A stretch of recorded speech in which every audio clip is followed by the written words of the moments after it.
संत रामपाल जी महाराज एक अजिहे महान संत जिन्हां ने अपनी सत भगती, तत्व ज्ञान, करुणा ਅਤੇ सेवा ਦੇ बल ਤੇ समाज ਵਿੱਚ ਨਵੀਂ ਮਿਸਾਲ ਕਾਇਮ ਕੀਤੀ ਹੈ। ਸੰਤ ਰਾਮਪਾਲ ਜੀ ਮਹਾਰਾਜ ਜੀ ਦੇ ਅਗਵਾਈ ਵਿੱਚ ਉਹਨਾਂ ਦੇ ਸਾਰੇ ਸਤਲੋਕ ਆਸ਼ਰਮ ਤੋਂ ਸਮਾਜ ਕਲਿਆਣ ਦੇ ਅਦਭੁਤ ਕਾਰਜਾਂ ਨੇ ਸਮਾਜ ਨੂੰ ਸੁਨਹਿਰੇ ਭਵਿੱਖ ਦੀ ਇੱਕ ਨਵੀਂ ਉਮੀਦ ਦਿਖਾਈ ਹੈ। ਸੰਤ ਰਾਮਪਾਲ ਜੀ ਮਹਾਰਾਜ ਜੀ ਤੋਂ ਨਾਮ ਦੀਕਸ਼ਾ ਲੈਣ ਤੋਂ ਬਾਅਦ ਲੱਖਾਂ ਲੋਕਾਂ ਦੀਆਂ ਲਾਇਲਾਜ ਬਿਮਾਰੀਆਂ ਜਿਵੇਂ ਕੈਂਸਰ ਅਤੇ ਏਡਜ਼ ਆਦਿ ਠੀਕ ਹੋਈਆਂ। ਸੰਤ ਜੀ ਦੇ ਗਿਆਨ ਤੋਂ ਪ੍ਰੇਰਿਤ ਹੋ ਕੇ ਉਹਨਾਂ ਦੇ ਅਨੁਯਾਈਆਂ ਨੇ ਲੱਖਾਂ ਯੂਨਿਟ ਖੂਨ ਦਾਨ ਕੀਤਾ। ਸੰਤ ਜੀ ਨੇ ਲੱਖਾਂ ਭੈਣ ਬੇਟੀਆਂ ਦੇ ਦਹੇਜ ਮੁਫਤ ਵਿਆਹ ਕਰਵਾਏ। ਸੰਤ ਜੀ ਨੇ ਲੱਖਾਂ ਲੋਕਾਂ ਦਾ ਨਸ਼ਾ ਛੁਡਾਇਆ, ਕਰੋੜਾਂ ਉਜੜੇ ਪਰਿਵਾਰ ਵਸੇ। ਸੰਤ ਜੀ ਦੇ ਆਸ਼ਰਮਾਂ ਵਿੱਚ ਸਮਾਗਮਾਂ ਦੇ ਦੌਰਾਨ ਨਿਸ਼ੁਲਕ ਅੱਖਾਂ ਦਾ ਇਲਾਜ ਅਤੇ ਦੰਦਾਂ ਦਾ ਇਲਾਜ ਕੀਤੇ ਜਾਂਦੇ ਹਨ। ਸੰਤ ਰਾਮਪਾਲ ਜੀ ਮਹਾਰਾਜ ਵੱਲੋਂ ਸਮੇਂ-ਸਮੇਂ ਤੇ ਵਾਤਾਵਰਣ ਸੰਭਾਲ ਮੁਹਿੰਮ ਦੇ ਤਹਿਤ ਵੱਡੇ ਪੱਧਰ ਤੇ ਰੁੱਖ ਲਗਾਏ ਜਾਂਦੇ ਹਨ। ਸੰਤ ਜੀ ਨੇ ਲੋੜਵੰਦਾਂ ਨੂੰ ਤੁਰੰਤ ਸਹਾਇਤਾ ਪਹੁੰਚਾਉਣ ਲਈ ਮੁਫਤ ਐਂਬੂਲੈਂਸ ਸੇਵਾ ਸ਼ੁਰੂ ਕੀਤੀ। ਸੰਤ ਜੀ ਆਪਣੇ ਅਨੁਯਾਈਆਂ ਨੂੰ ਦੇ ਦਾਨ ਲਈ ਪ੍ਰੇਰਿਤ ਕਰਦੇ ਹਨ, ਜਿਸ ਨਾਲ ਮਾਨਵਤਾ ਦੀ ਸੇਵਾ ਅਤੇ ਸਿਹਤ ਸੇਵਾਵਾਂ ਦੇ ਖੇਤਰ ਵਿੱਚ ਸੁਧਾਰ ਹੋ ਸਕੇ। ਸੰਤ ਰਾਮਪਾਲ ਜੀ ਮਹਾਰਾਜ ਜੀ ਦੇ ਸਾਰੇ ਆਸ਼ਰਮਾਂ ਵਿੱਚ ਹਰ ਰੋਜ਼ ਮੁਫਤ ਭੰਡਾਰਾ ਆਯੋਜਿਤ ਕੀਤਾ ਜਾਂਦਾ ਹੈ, ਜਿੱਥੇ ਹਰ ਧਰਮ, ਹਰ ਵਰਗ ਅਤੇ ਹਰ ਜਾਤ ਦੇ ਲੋਕ ਇਕੱਠੇ ਬੈਠ ਕੇ ਭੋਜਨ ਕਰਦੇ ਹਨ।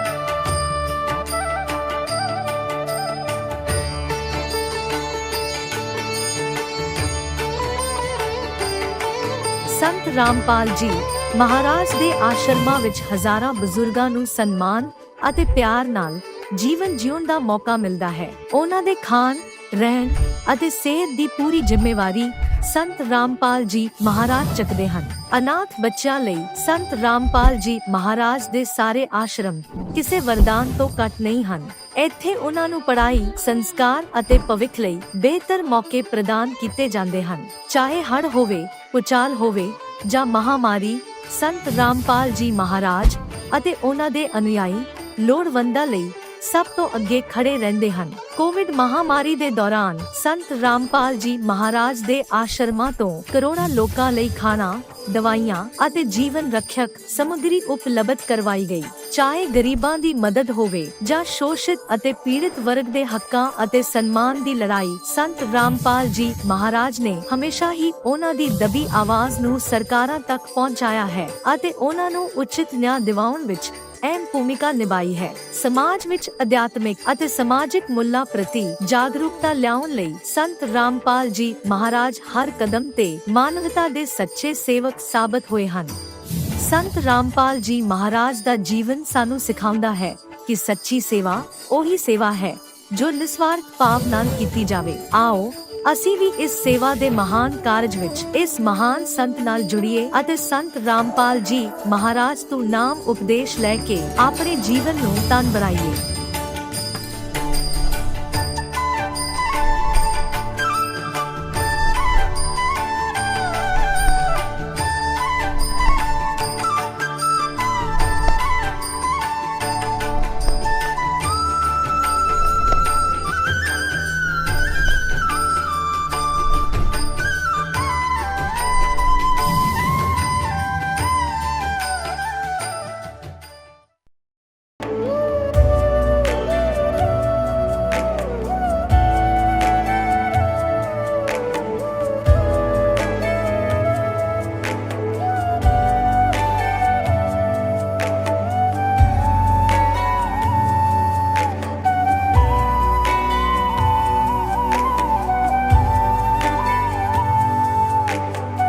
प्रभु राम देव भगवान अल्लाह खुदा ईश आदि नाम एक ही शक्ति के हैं।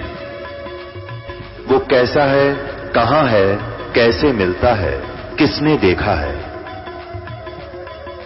ये प्रश्नवाचक चिन्ह पूर्ण रूप से हटाने के लिए अवश्य सुनिए जगत गुरु तत्वदर्शी संत रामपाल जी महाराज के अमृत वचन, सर्व पवित्र धर्मों के पवित्र शास्त्रों के आधार पर। दर्शकों, आइए मिलते हैं छत्तीसगढ़ के गजेंद्र कुमार जी से।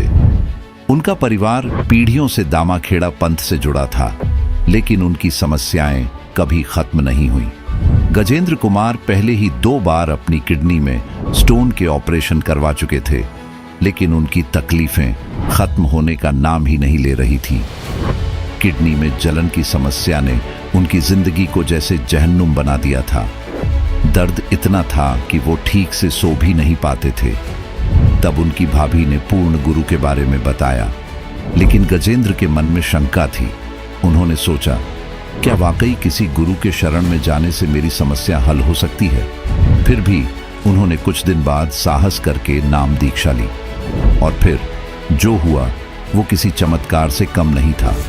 उनकी किडनी की जलन, जो दवा से भी ठीक नहीं हो रही थी, नाम दीक्षा के बाद खुद ब खुद गायब हो गई। जब उन्होंने डॉक्टर से चेकअप कराया तो रिपोर्ट बिल्कुल साफ आई। दर्शकों, पूर्ण गुरु की शरण में जाने से हर दर्द का इलाज संभव है। तो आइए सुनते हैं गजेंद्र जी की पूरी कहानी, उनकी आपबीती कहानी। नमस्कार सर। नमस्कार सर। सर, क्या नाम है आपका? गजेंद्र कुमार साहू। गजेंद्र कुमार जी, आप कहाँ से हैं? ग्राम खुरसिंगा, जिला धमतरी, छत्तीसगढ़। गजेंद्र कुमार जी, संत रामपाल जी महाराज जी से नाम उपदेश आपने कब लिया? 15 मई 2018। संत रामपाल जी महाराज जी से नाम उपदेश लेने से पहले आप क्या भक्ति साधनाएं किया करते थे? अपने माता पिता के अनुसार से मैं दामाखेड़ा कबीर पंथ से नाम दीक्षा लेते हैं। सर, जैसा कि आपने बताया कि आप दामाखेड़ा पंथ से 18 से 20 साल से जुड़े रहे हैं, तो ऐसा क्या कारण बना कि आप संत रामपाल जी महाराज जी की शरण में आए? ये ऐसी है, भगत जी की शारीरिक कष्ट मेरा इतना बढ़ गया कि मैं समझ नहीं पा रहा था कि भक्ति साधना क्या है करके। इसी दरमियान मेरे को ये जानकारी मिला कि यहाँ ऐसे भक्ति करने से लाभ होता है करके। संत रामपाल जी महाराज की शरण में जाने से कुछ न कुछ लाभ अवश्य होता है। आपको क्या परेशानियाँ थी? मेरे किडनी में इन्फेक्शन बढ़ गया था भगत जी। उससे पहले 2 बार स्टोन को निकलवाए थे ऑपरेशन के द्वारा, लेजर ऑपरेशन के द्वारा 2 बार स्टोन निकलवाए थे। और इसी दरमियान मेरा तकलीफ इतना बढ़ गया कि 2 महीने के अंदर गया था, ऐसे सीरियस हो गया था कि बहुत नाजुक हो गया था मेरी स्थिति इलाज कराते कराते।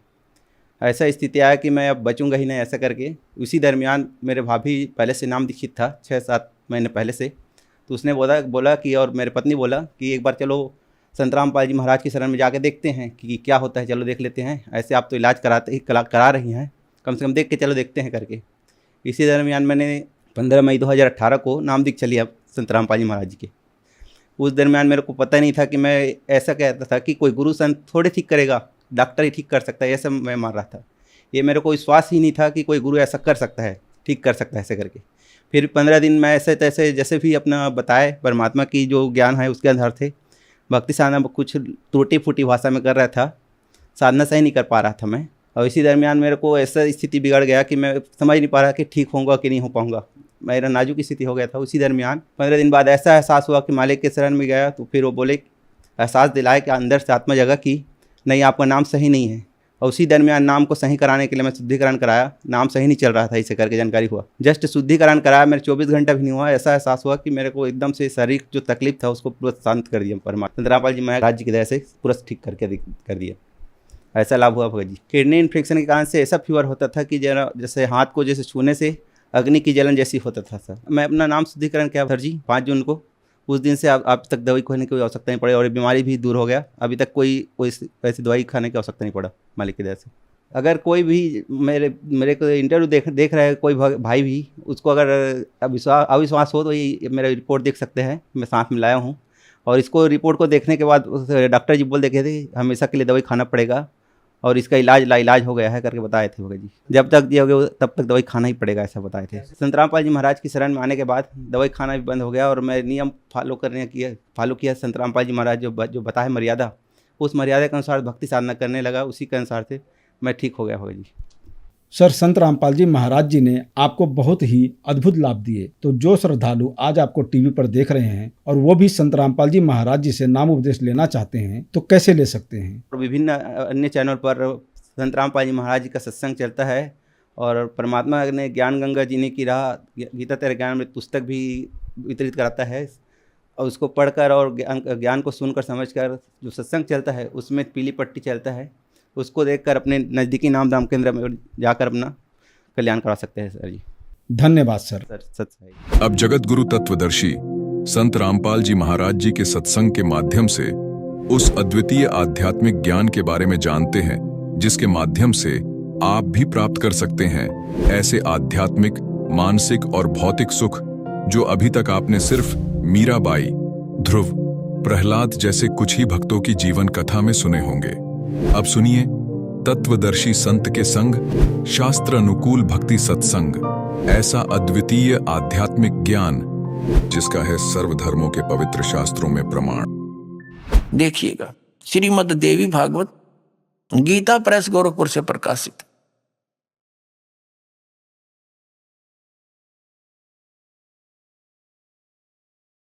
संक्षिप्त श्रीमद् देवी भागवत यानी देवी पुराण, संपादक है हनुमान प्रसाद पोदार, चिमनलाल गोस्वामी। और ये गीता प्रेस गोरखपुर से प्रकाशित है और वहीं से मुद्रित है। मुद्रक प्रकाशक है मुद्रक गीता प्रेस गोरखपुर, गोविंद वन कार्यालय, कोलकाता का संस्थान। ये इनके फोन और फैक्स नंबर है। यहां देखिएगा, हम इसको पढ़ेंगे 30 पहला स्कंद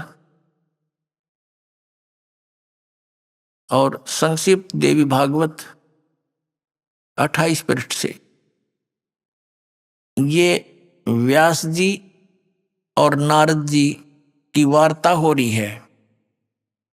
नारद जी ने कहा, महाभाग व्यास जी, तुम इस विषय में जो पूछ रहे हो ठीक ही प्रश्न मेरे पिताजी ने यानी श्री ब्रह्मा जी ने भगवान श्री हरि से किया था, विष्णु जी से किया था।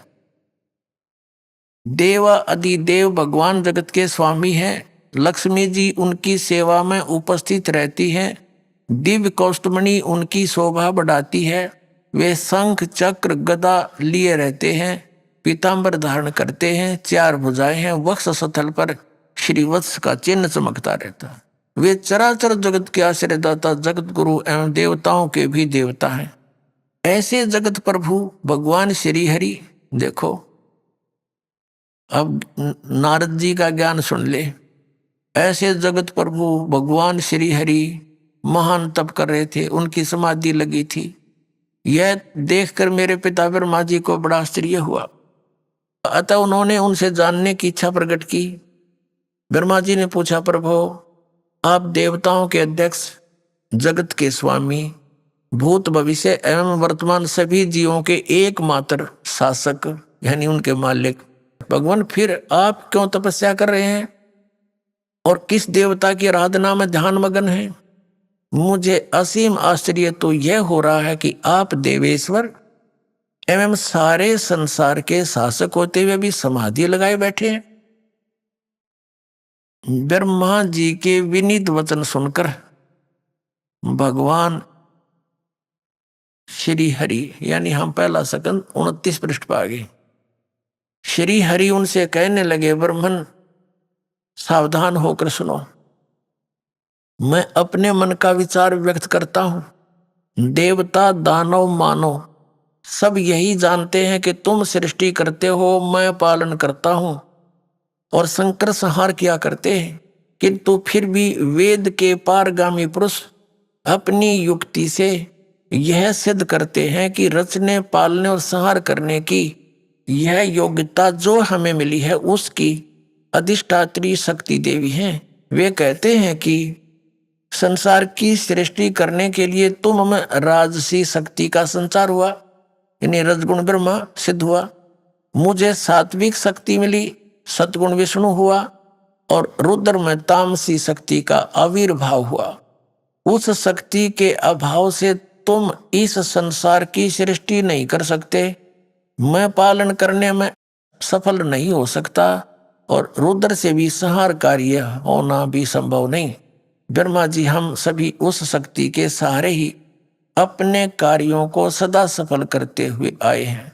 सुवर्त प्रत्यक्ष और परोक्ष दोनों उदाहरण मैं तुम्हारे सामने रखता हूं, सुनो। यह निश्चित है कि उस शक्ति के अधीन होकर ही मैं इस शेष नाग की सैया पर सोता और सृष्टि करने का अवसर आते ही जाग जाता हूं।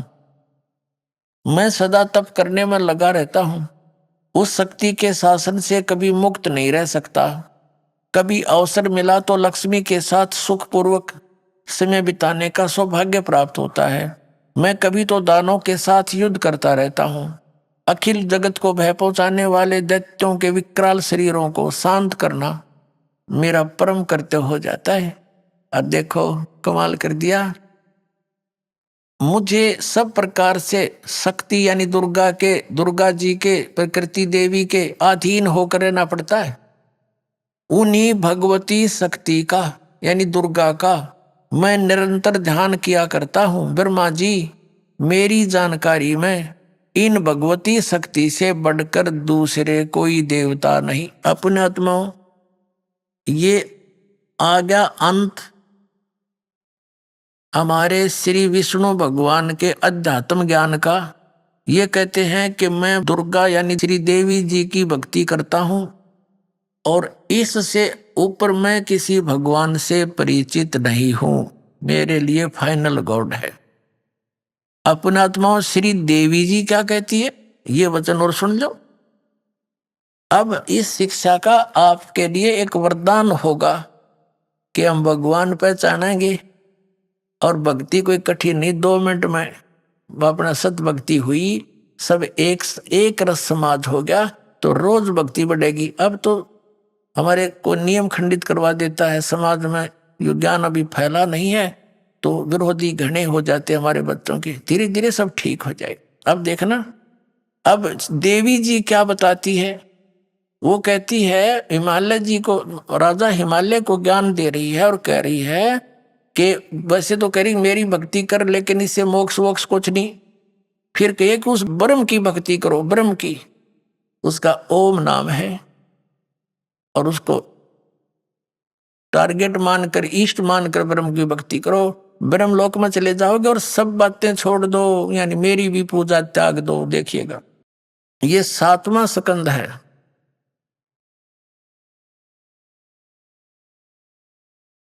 संक्षिप्त देवी भागवत 562 पृष्ठ पे देवी द्वारा हिमालय को ज्ञानोपदेश यानी ब्रह्म स्वरूप का वर्णन। श्री देवी जी कहने लगी, पर्वतराज, ये तो उन्होंने अपने बारे में बताया। फिर यहां से कहा कि उस ब्रह्म का क्या स्वरूप है यह बतलाया जाता है, जो प्रकाश रूप सबके अत्यंत समीप में स्थित हृदय रूप गुहा में स्थित होने के कारण गुहाचर नाम से प्रसिद्ध और महान पद अर्थात परम प्राप्य है। देखना, वह समस्त प्रजा के ज्ञान से परे है, अर्थात किसी की बुद्धि में आने वाला नहीं है, यह तुम जानो। जो परम प्रकाश रूप है, जो सूक्ष्म से भी अत्यंत सूक्ष्म है, जिसमें संपूर्ण लोक और उन लोकों में निवास करने वाले प्राणी स्थित हैं, वही ये अक्षर ब्रह्म है, वही सबके प्राण है, वही सबकी वाणी है। अब देखो, दुर्गा के ज्ञान से भी परिचित होते चलना। श्री दुर्गा जी के ज्ञान से वो ब्रह्म को अक्षर ब्रह्म कह रही है, जबकि यह सर ब्रह्म है। फिर भी ध्यान से सुना, वही उसी सबकी वाणी है, सबका मन है, यह परम सत्य और अमृत अविनाशी तत्व है। सौम्य, उस वेदने योग्य लक्ष्य का तुम वेदन करो, मन लगाकर उसमें तन्मय हो जाओ। ये तो वही बात आगे नीचे आते हैं। उसका ओम नाम है और ब्रह्म को लक्ष्य मानकर जीवात्मा जाप करे। यहां स्पष्ट कर दिया, उस एकमात्र परमात्मा को ही जाने, दूसरी सब बातों को छोड़ दे। अर्थात मेरी पूजा भी मत करना और कोई पूजा नहीं करना, केवल एक ब्रह्म की पूजा करो। यही अमृत रूप परमात्मा के पास पहुंचाने वाला पुल है। संसार समुद्र से पार होकर अमृत स्वरूप परमात्मा को प्राप्त कराने का यही सुलभ साधन है। इस आत्मा का ओम के जप के साथ ध्यान करो। इस ज्ञान में अंधकार से सर्वथा परे और संसार समुद्र से उस पार जो ब्रह्म है उसको पा जाओगे, तुम्हारा कल्याण हो। यानी ओम नाम जाप करो, ब्रह्म को इष्ट मानकर, नथिंग एल्स, और कोई नहीं पूजा करनी, तो वहां उसको पा जाओगे, तुम्हारा कल्याण हो। वो कहाँ रहता है ये देखना 563 पृष्ठ पे। वह यह सबका आत्मा ब्रह्म ब्रह्मलोक रूप दिव्य आकाश में स्थित है।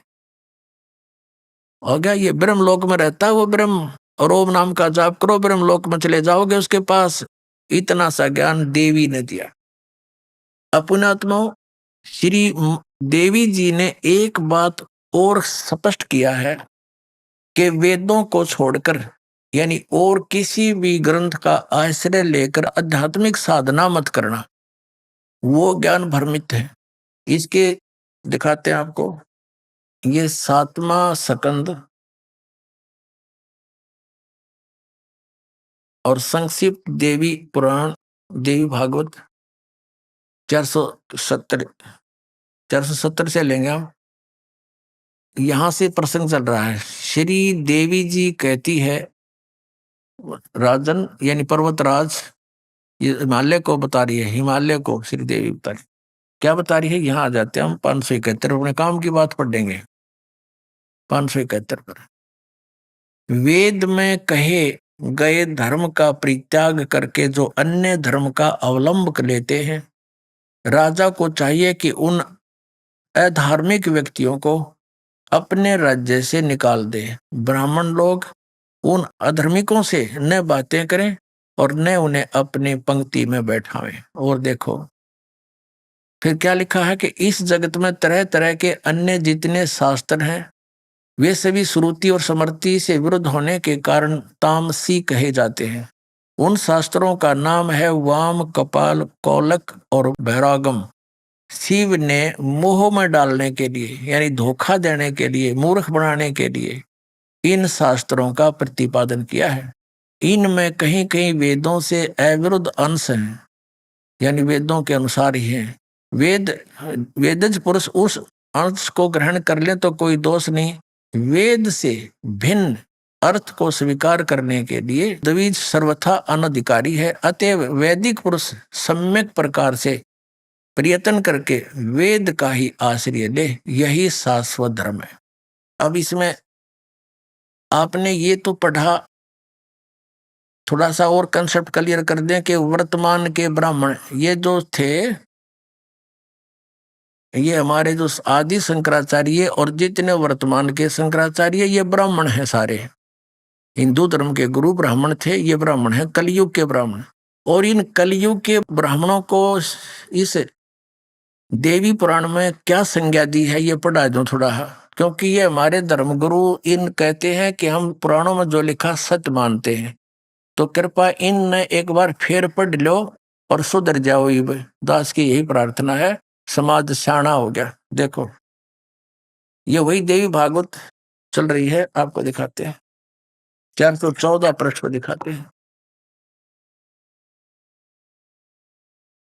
ये 6वां स्कंद है और संक्षिप्त देवी भागवत पृष्ठ 414। यहां से हम शुरू करते हैं। जन्मेजय ने पूछा, महाभाग किस युग में कैसा धर्म का स्वरूप है, इस संपूर्ण विषय को विशेष रूप से बताने की कृपा कीजिए। व्यास जी बोले, व्यास जी बता रहे हैं।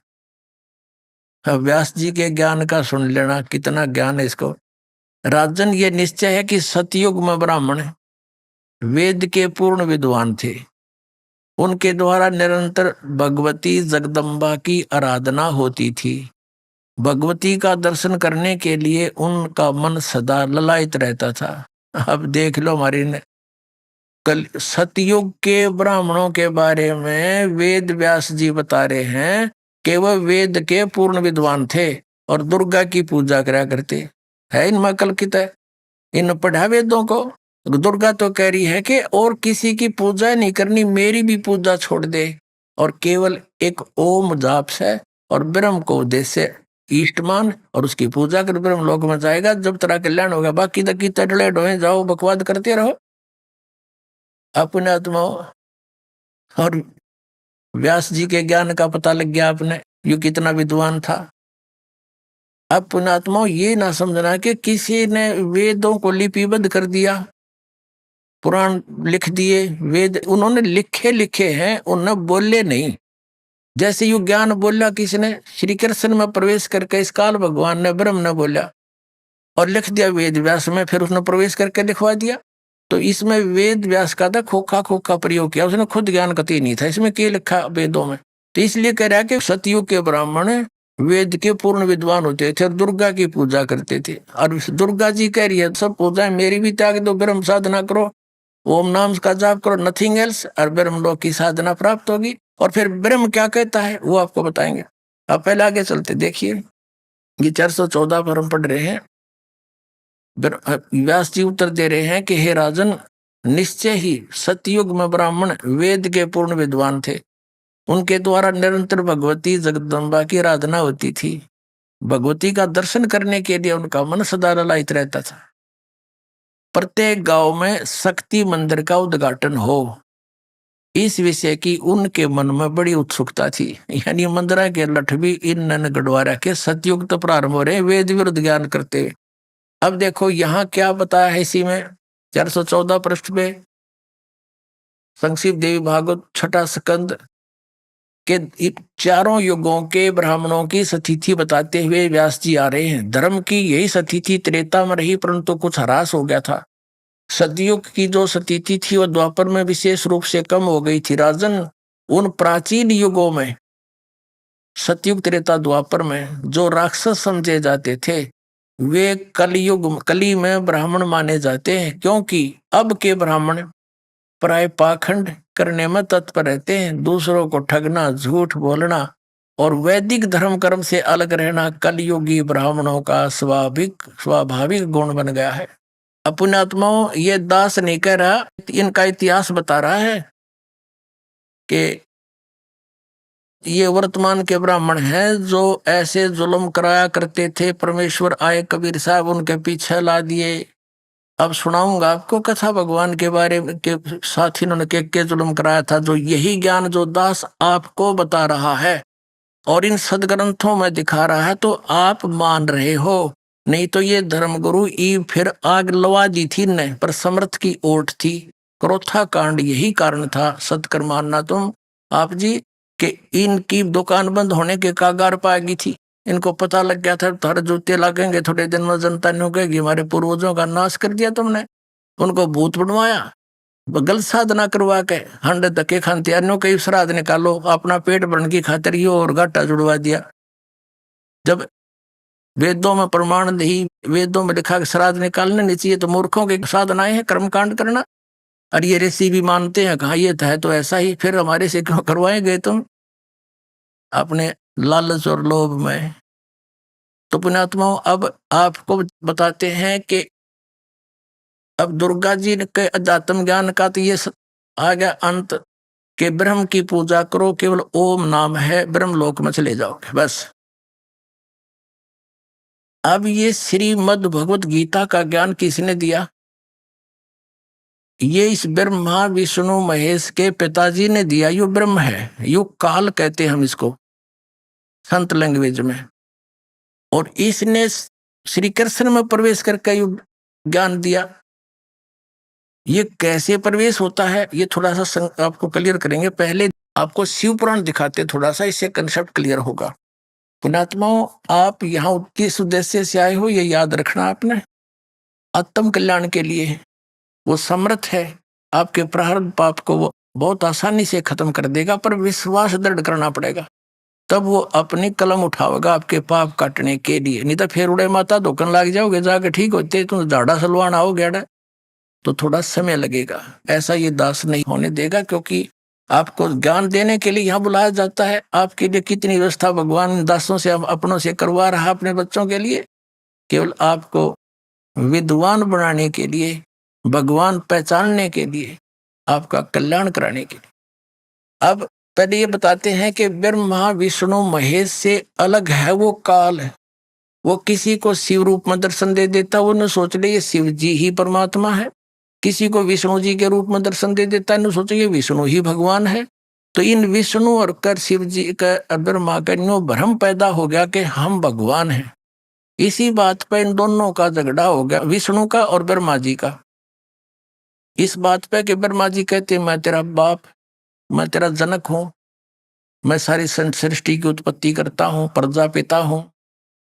विष्णु जी कहने लगे तू मेरी नाभि कमल से उत्पन्न हुआ, मैं तेरा बाप हूं। लड़ पड़े, झगड़ा हो गया। इनके बीच बचावा करने के लिए इनके पिता इस काल रूपी ब्रह्म ने ऊपर से सतम एक पिलर खड़ा कर दिया, शिवलिंग बोलते हैं उसको, तेजो में लिंग। ये उस प्रकाश में पोल को एंड को ढूंढने के लिए, उस और छोर को जानने के लिए ऊपर नीचे चक्कर काटने लगे, झगड़ा बंद हो गया। फिर वो स्वयं आ गया शिव रूप धारण करके, अपने पुत्र शिव का रूप धारण करके। फिर उनको ज्ञान देने लगा कि तुम काहे के भगवान हो, तुमने अपने आप को भगवान मान लिया, यू आर नॉट गॉड, तुम भगवान नहीं हो। अब थोड़ा सा दिखाना पड़ेगा यहाँ पर, यहाँ थोड़ा कम दिखाएंगे, गर्मी का मौसम है, ज्यादा समय नहीं लगेगा। ये देखिएगा, ये शिव महापुराण, ये विद संस्कृत है, या दया रही परमात्मा की कि ये अभी तक संस्कृत विद्यमान रही, मिल गई हमारे पास। ये देखिएगा, ये श्री शिव पुराण, इसके अनुवादक हैं विद्यावरिधि पंडित ज्वाला प्रसाद जी, मिस्र कृत हिंदी टीका सहित। ये खेमरा श्री कृष्णदास प्रकाशन मुंबई से। यहां देखना, इसका तीसरे स्कंद में, इसके ये देखना 11 पृष्ठ पे विद्वेश्वर संहिता, शिव पुराण विद्वेश्वर संहिता, ये विद्वेश्वर संहिता भाग 1 अध्याय 6। नंदीकेश्वर बोले कि हे योगिंद्र, आगे एक समय विष्णु भगवान शेष शया पर अपने गरुड़ आदि पार्षदों के साथ संयुक्त लक्ष्मी सहित शयन करते थे, सो रहे थे। उसी समय ब्रह्मज्ञानियों में श्रेष्ठ ब्रह्मा जी अपनी इच्छा से वहां आए। सब प्रकार से सुंदर सेज पर शयन करते हुए कमल लोचन भगवान विष्णु से पूछने लगे, तुम कौन हो?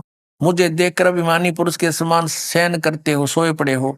हे वत्स, हे बेटा उठो, मैं तुम्हारा स्वामी आया हूं। आए हुए गुरु को देखकर जो अभिमान करता है, उस द्रोही मूड का प्रायश्चित होना उचित है। यह सुनकर विष्णु के अंदर मत छो उठा, पर ऊपर तय क्रोध रोके रहे। क्रोध हुआ परंतु बाहर से शांत रहे और बोले, वत्स बेटा, तुम्हारा मंगल हो, बैठो इस आसन पर विराजो। इस समय तुम्हारे नेत्र कुटिल और मुख वक्र क्यों है, यानी टेढ़ा मुंह क्यों कर रहा है, आंखें तरेर रहा तो।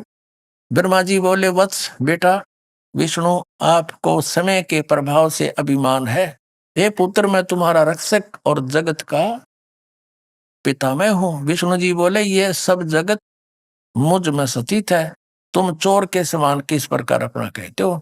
तुम मेरी नाभि कमल से उत्पन्न हुए हो, इससे मेरे पुत्र हो। मुझे पुत्र कहना बढ़ता है। अब घना नहीं सुनाता, आगे चलते हैं। एंड के बाबू मैंने आपको बता दिया। इनका क्या हुआ, इनका झगड़ा हो गया, देवता फूल बरसाने लग गए।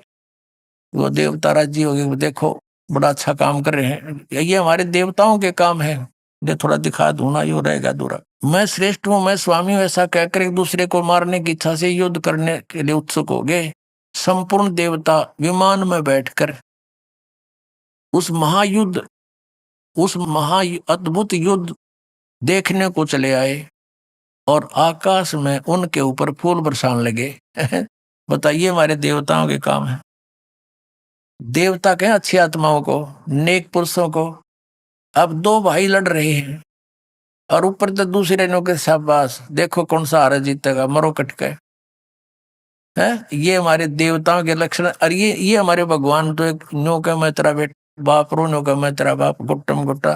चौथी कक्षा के बालक लड़ा करें, ये ऐसी बुद्धि उनकी होती है। और टीचर कहता उनको बुलाकर, क्यों झगड़ रहे थे? एक कहता जी इन्होंने बोला तेरा बाप, मैं तेरा बाप। दूसरा कहता ना जी इसने पहले कहा था है। और गुट्टम गुट्टा एक दूसरा पुड़ता पाड़ रखे। इन भगवानों की पूजा करने को ये हमारे धर्म गुरु शंकराचार्य बताया करते। और ये बताइए हमारे जो है ना, इसी को लूम डाल रखा है। अब ये भगवान नहीं है, दास नहीं कह रहा, इनका इतिहास कह रहा। देखिएगा पृष्ठ नंबर 17 पे, शिव पुराण 17 पृष्ठ, ये है विद्वेश्वर संहिता अध्याय 9।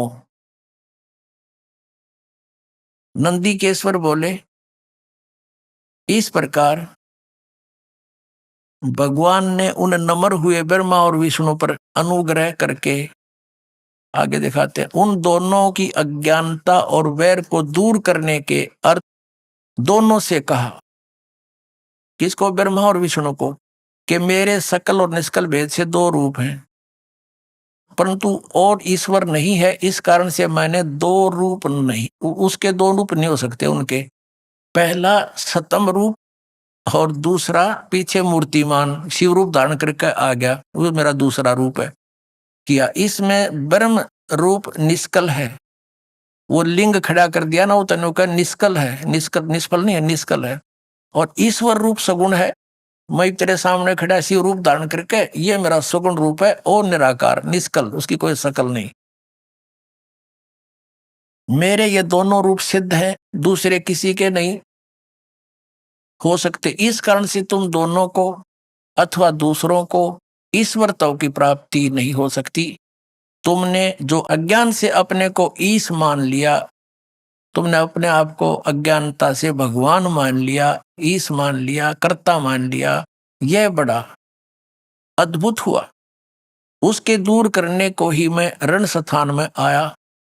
तुम अपना अभिमान त्याग कर मुझ ईश्वर में अपनी बुद्धि लगाओ। मेरे प्रसाद से लोक में सब अर्थ प्रकाश करते हैं।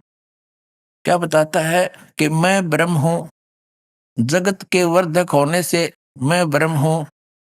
हे ब्रह्म केशव सत्तोत व्यापक, ये मैं होने से मैं आत्मा हूं।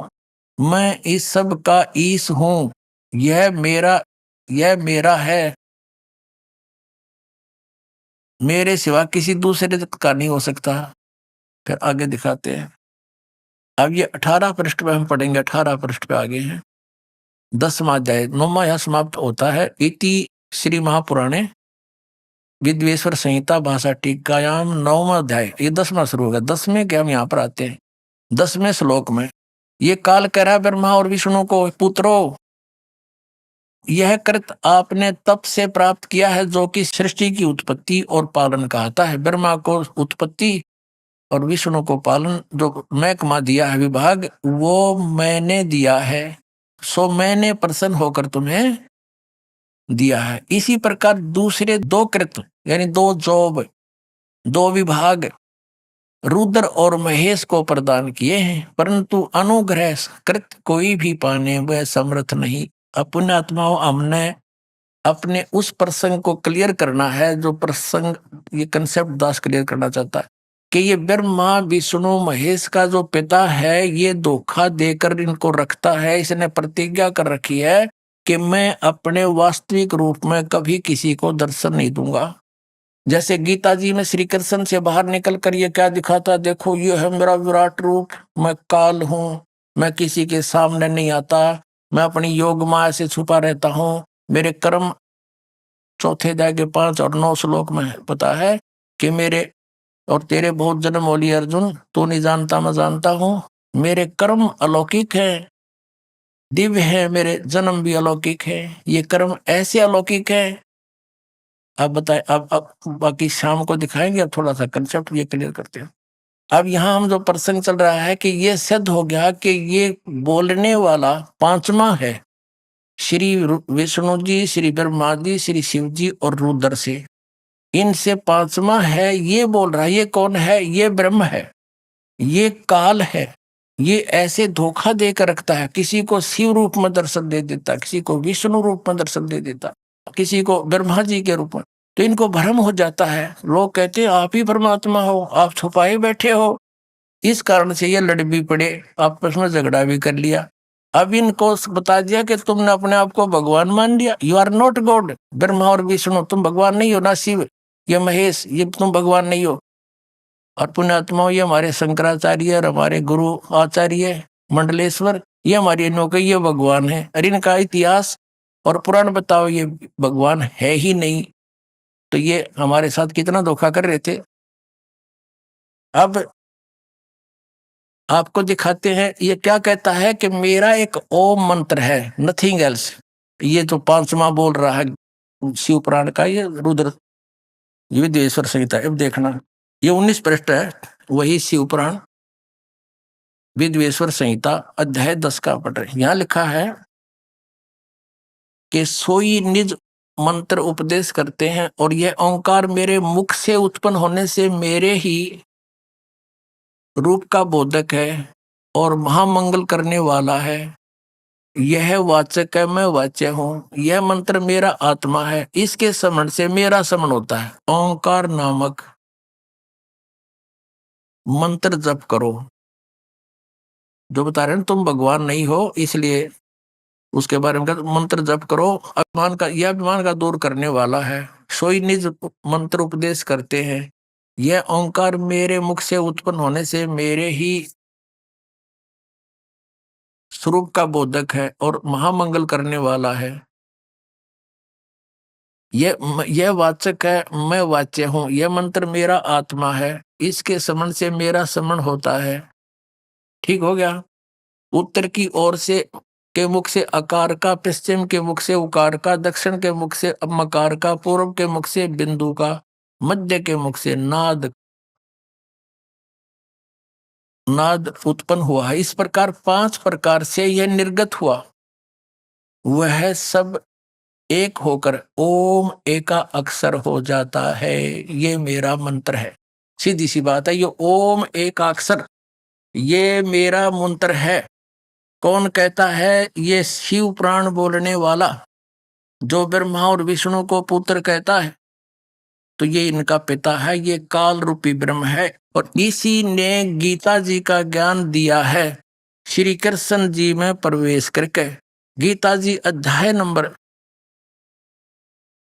8 के श्लोक नंबर 13 में गीता ज्ञानदाता ब्रह्म कहता है ओम इति एकाक्षरम।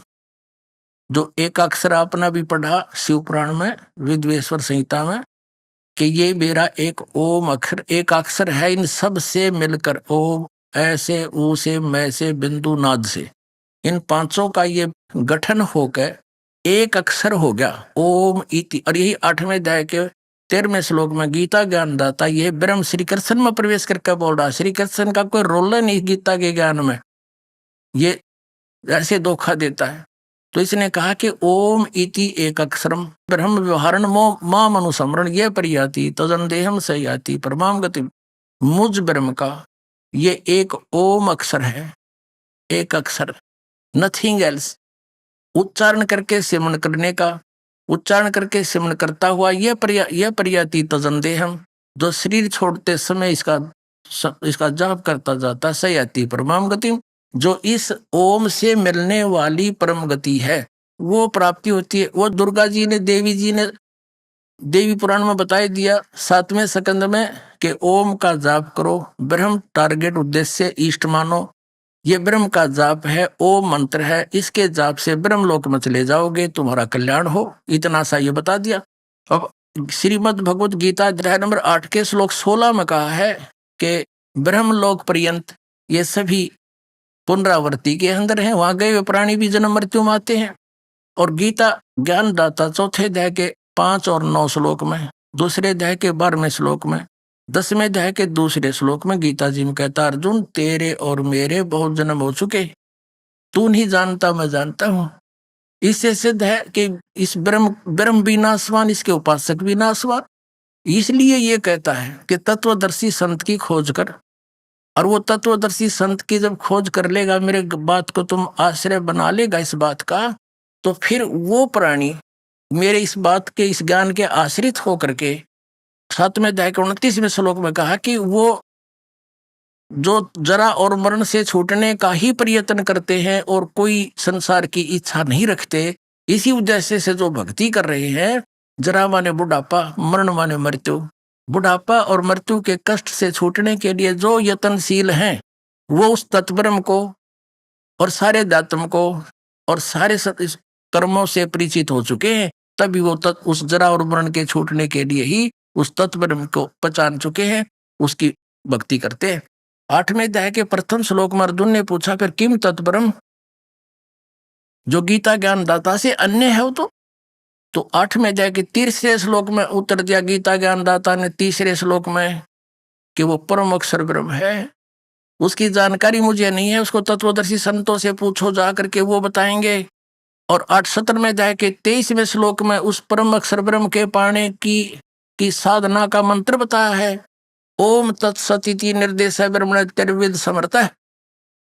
वो सचिदानंद घन ब्रह्म परम अक्षर ब्रह्म के पाने का 3 मंत्र की साधना है। साधना पुण्यात्माओं अलग चीज होती है और प्राप्य वस्तु उस साधना का परिणाम होता है। जैसे हम हैंडपंप से जल निकालने के लिए प्रयत्न करते हैं, बोकी मारते हैं, पाइप करते हैं, हैंडपंप लगाते हैं, तो हमारी वो पूजा नहीं, वो साधना है, वो प्रयत्न है। उससे जो वस्तु प्राप्त होगी वो हमारा इष्ट है, वो प्राप्य है। तो इन 3 मंत्रों से ओम तत्सत, ओम ये ब्रह्म का जाप है और तत् और सत ये सांकेतिक शब्द हैं अक्षर पुरुष और परम अक्षर ब्रह्म के। गीता जी अध्याय नंबर 15 के श्लोक नंबर 1 से 4 में बताया है कि उल्टा लटका संसार रूपी वृक्ष है, इसके ऊपर को जड़ है, वो तो पूर्ण परमात्मा है, वो गुप्त है, और नीचे के 3 गुण रूपी शाखा है। गीता ज्ञानदाता ने इतना ही बता दिया। कहते जो इस पूरे संसार रूपी वृक्ष के सभी विभागों को बता देगा, स वेदविद, वह वेद के तात्पर्य को जानने वाला है, वो तत्वदर्शी संत है। ये पहचान बता दी तत्वदर्शी संत की, जो 4थे अध्याय में 34वें श्लोक में जिसके से ज्ञान जानने के लिए कहा।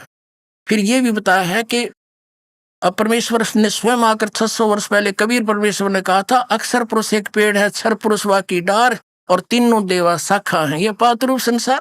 तो भगवान स्वयं भी थे, वो तत्वदर्शी संत भी थे, क्योंकि वो मालिक है, वो सब भाषाओं को जानते हैं और वो परम तत्व से परिचित थे।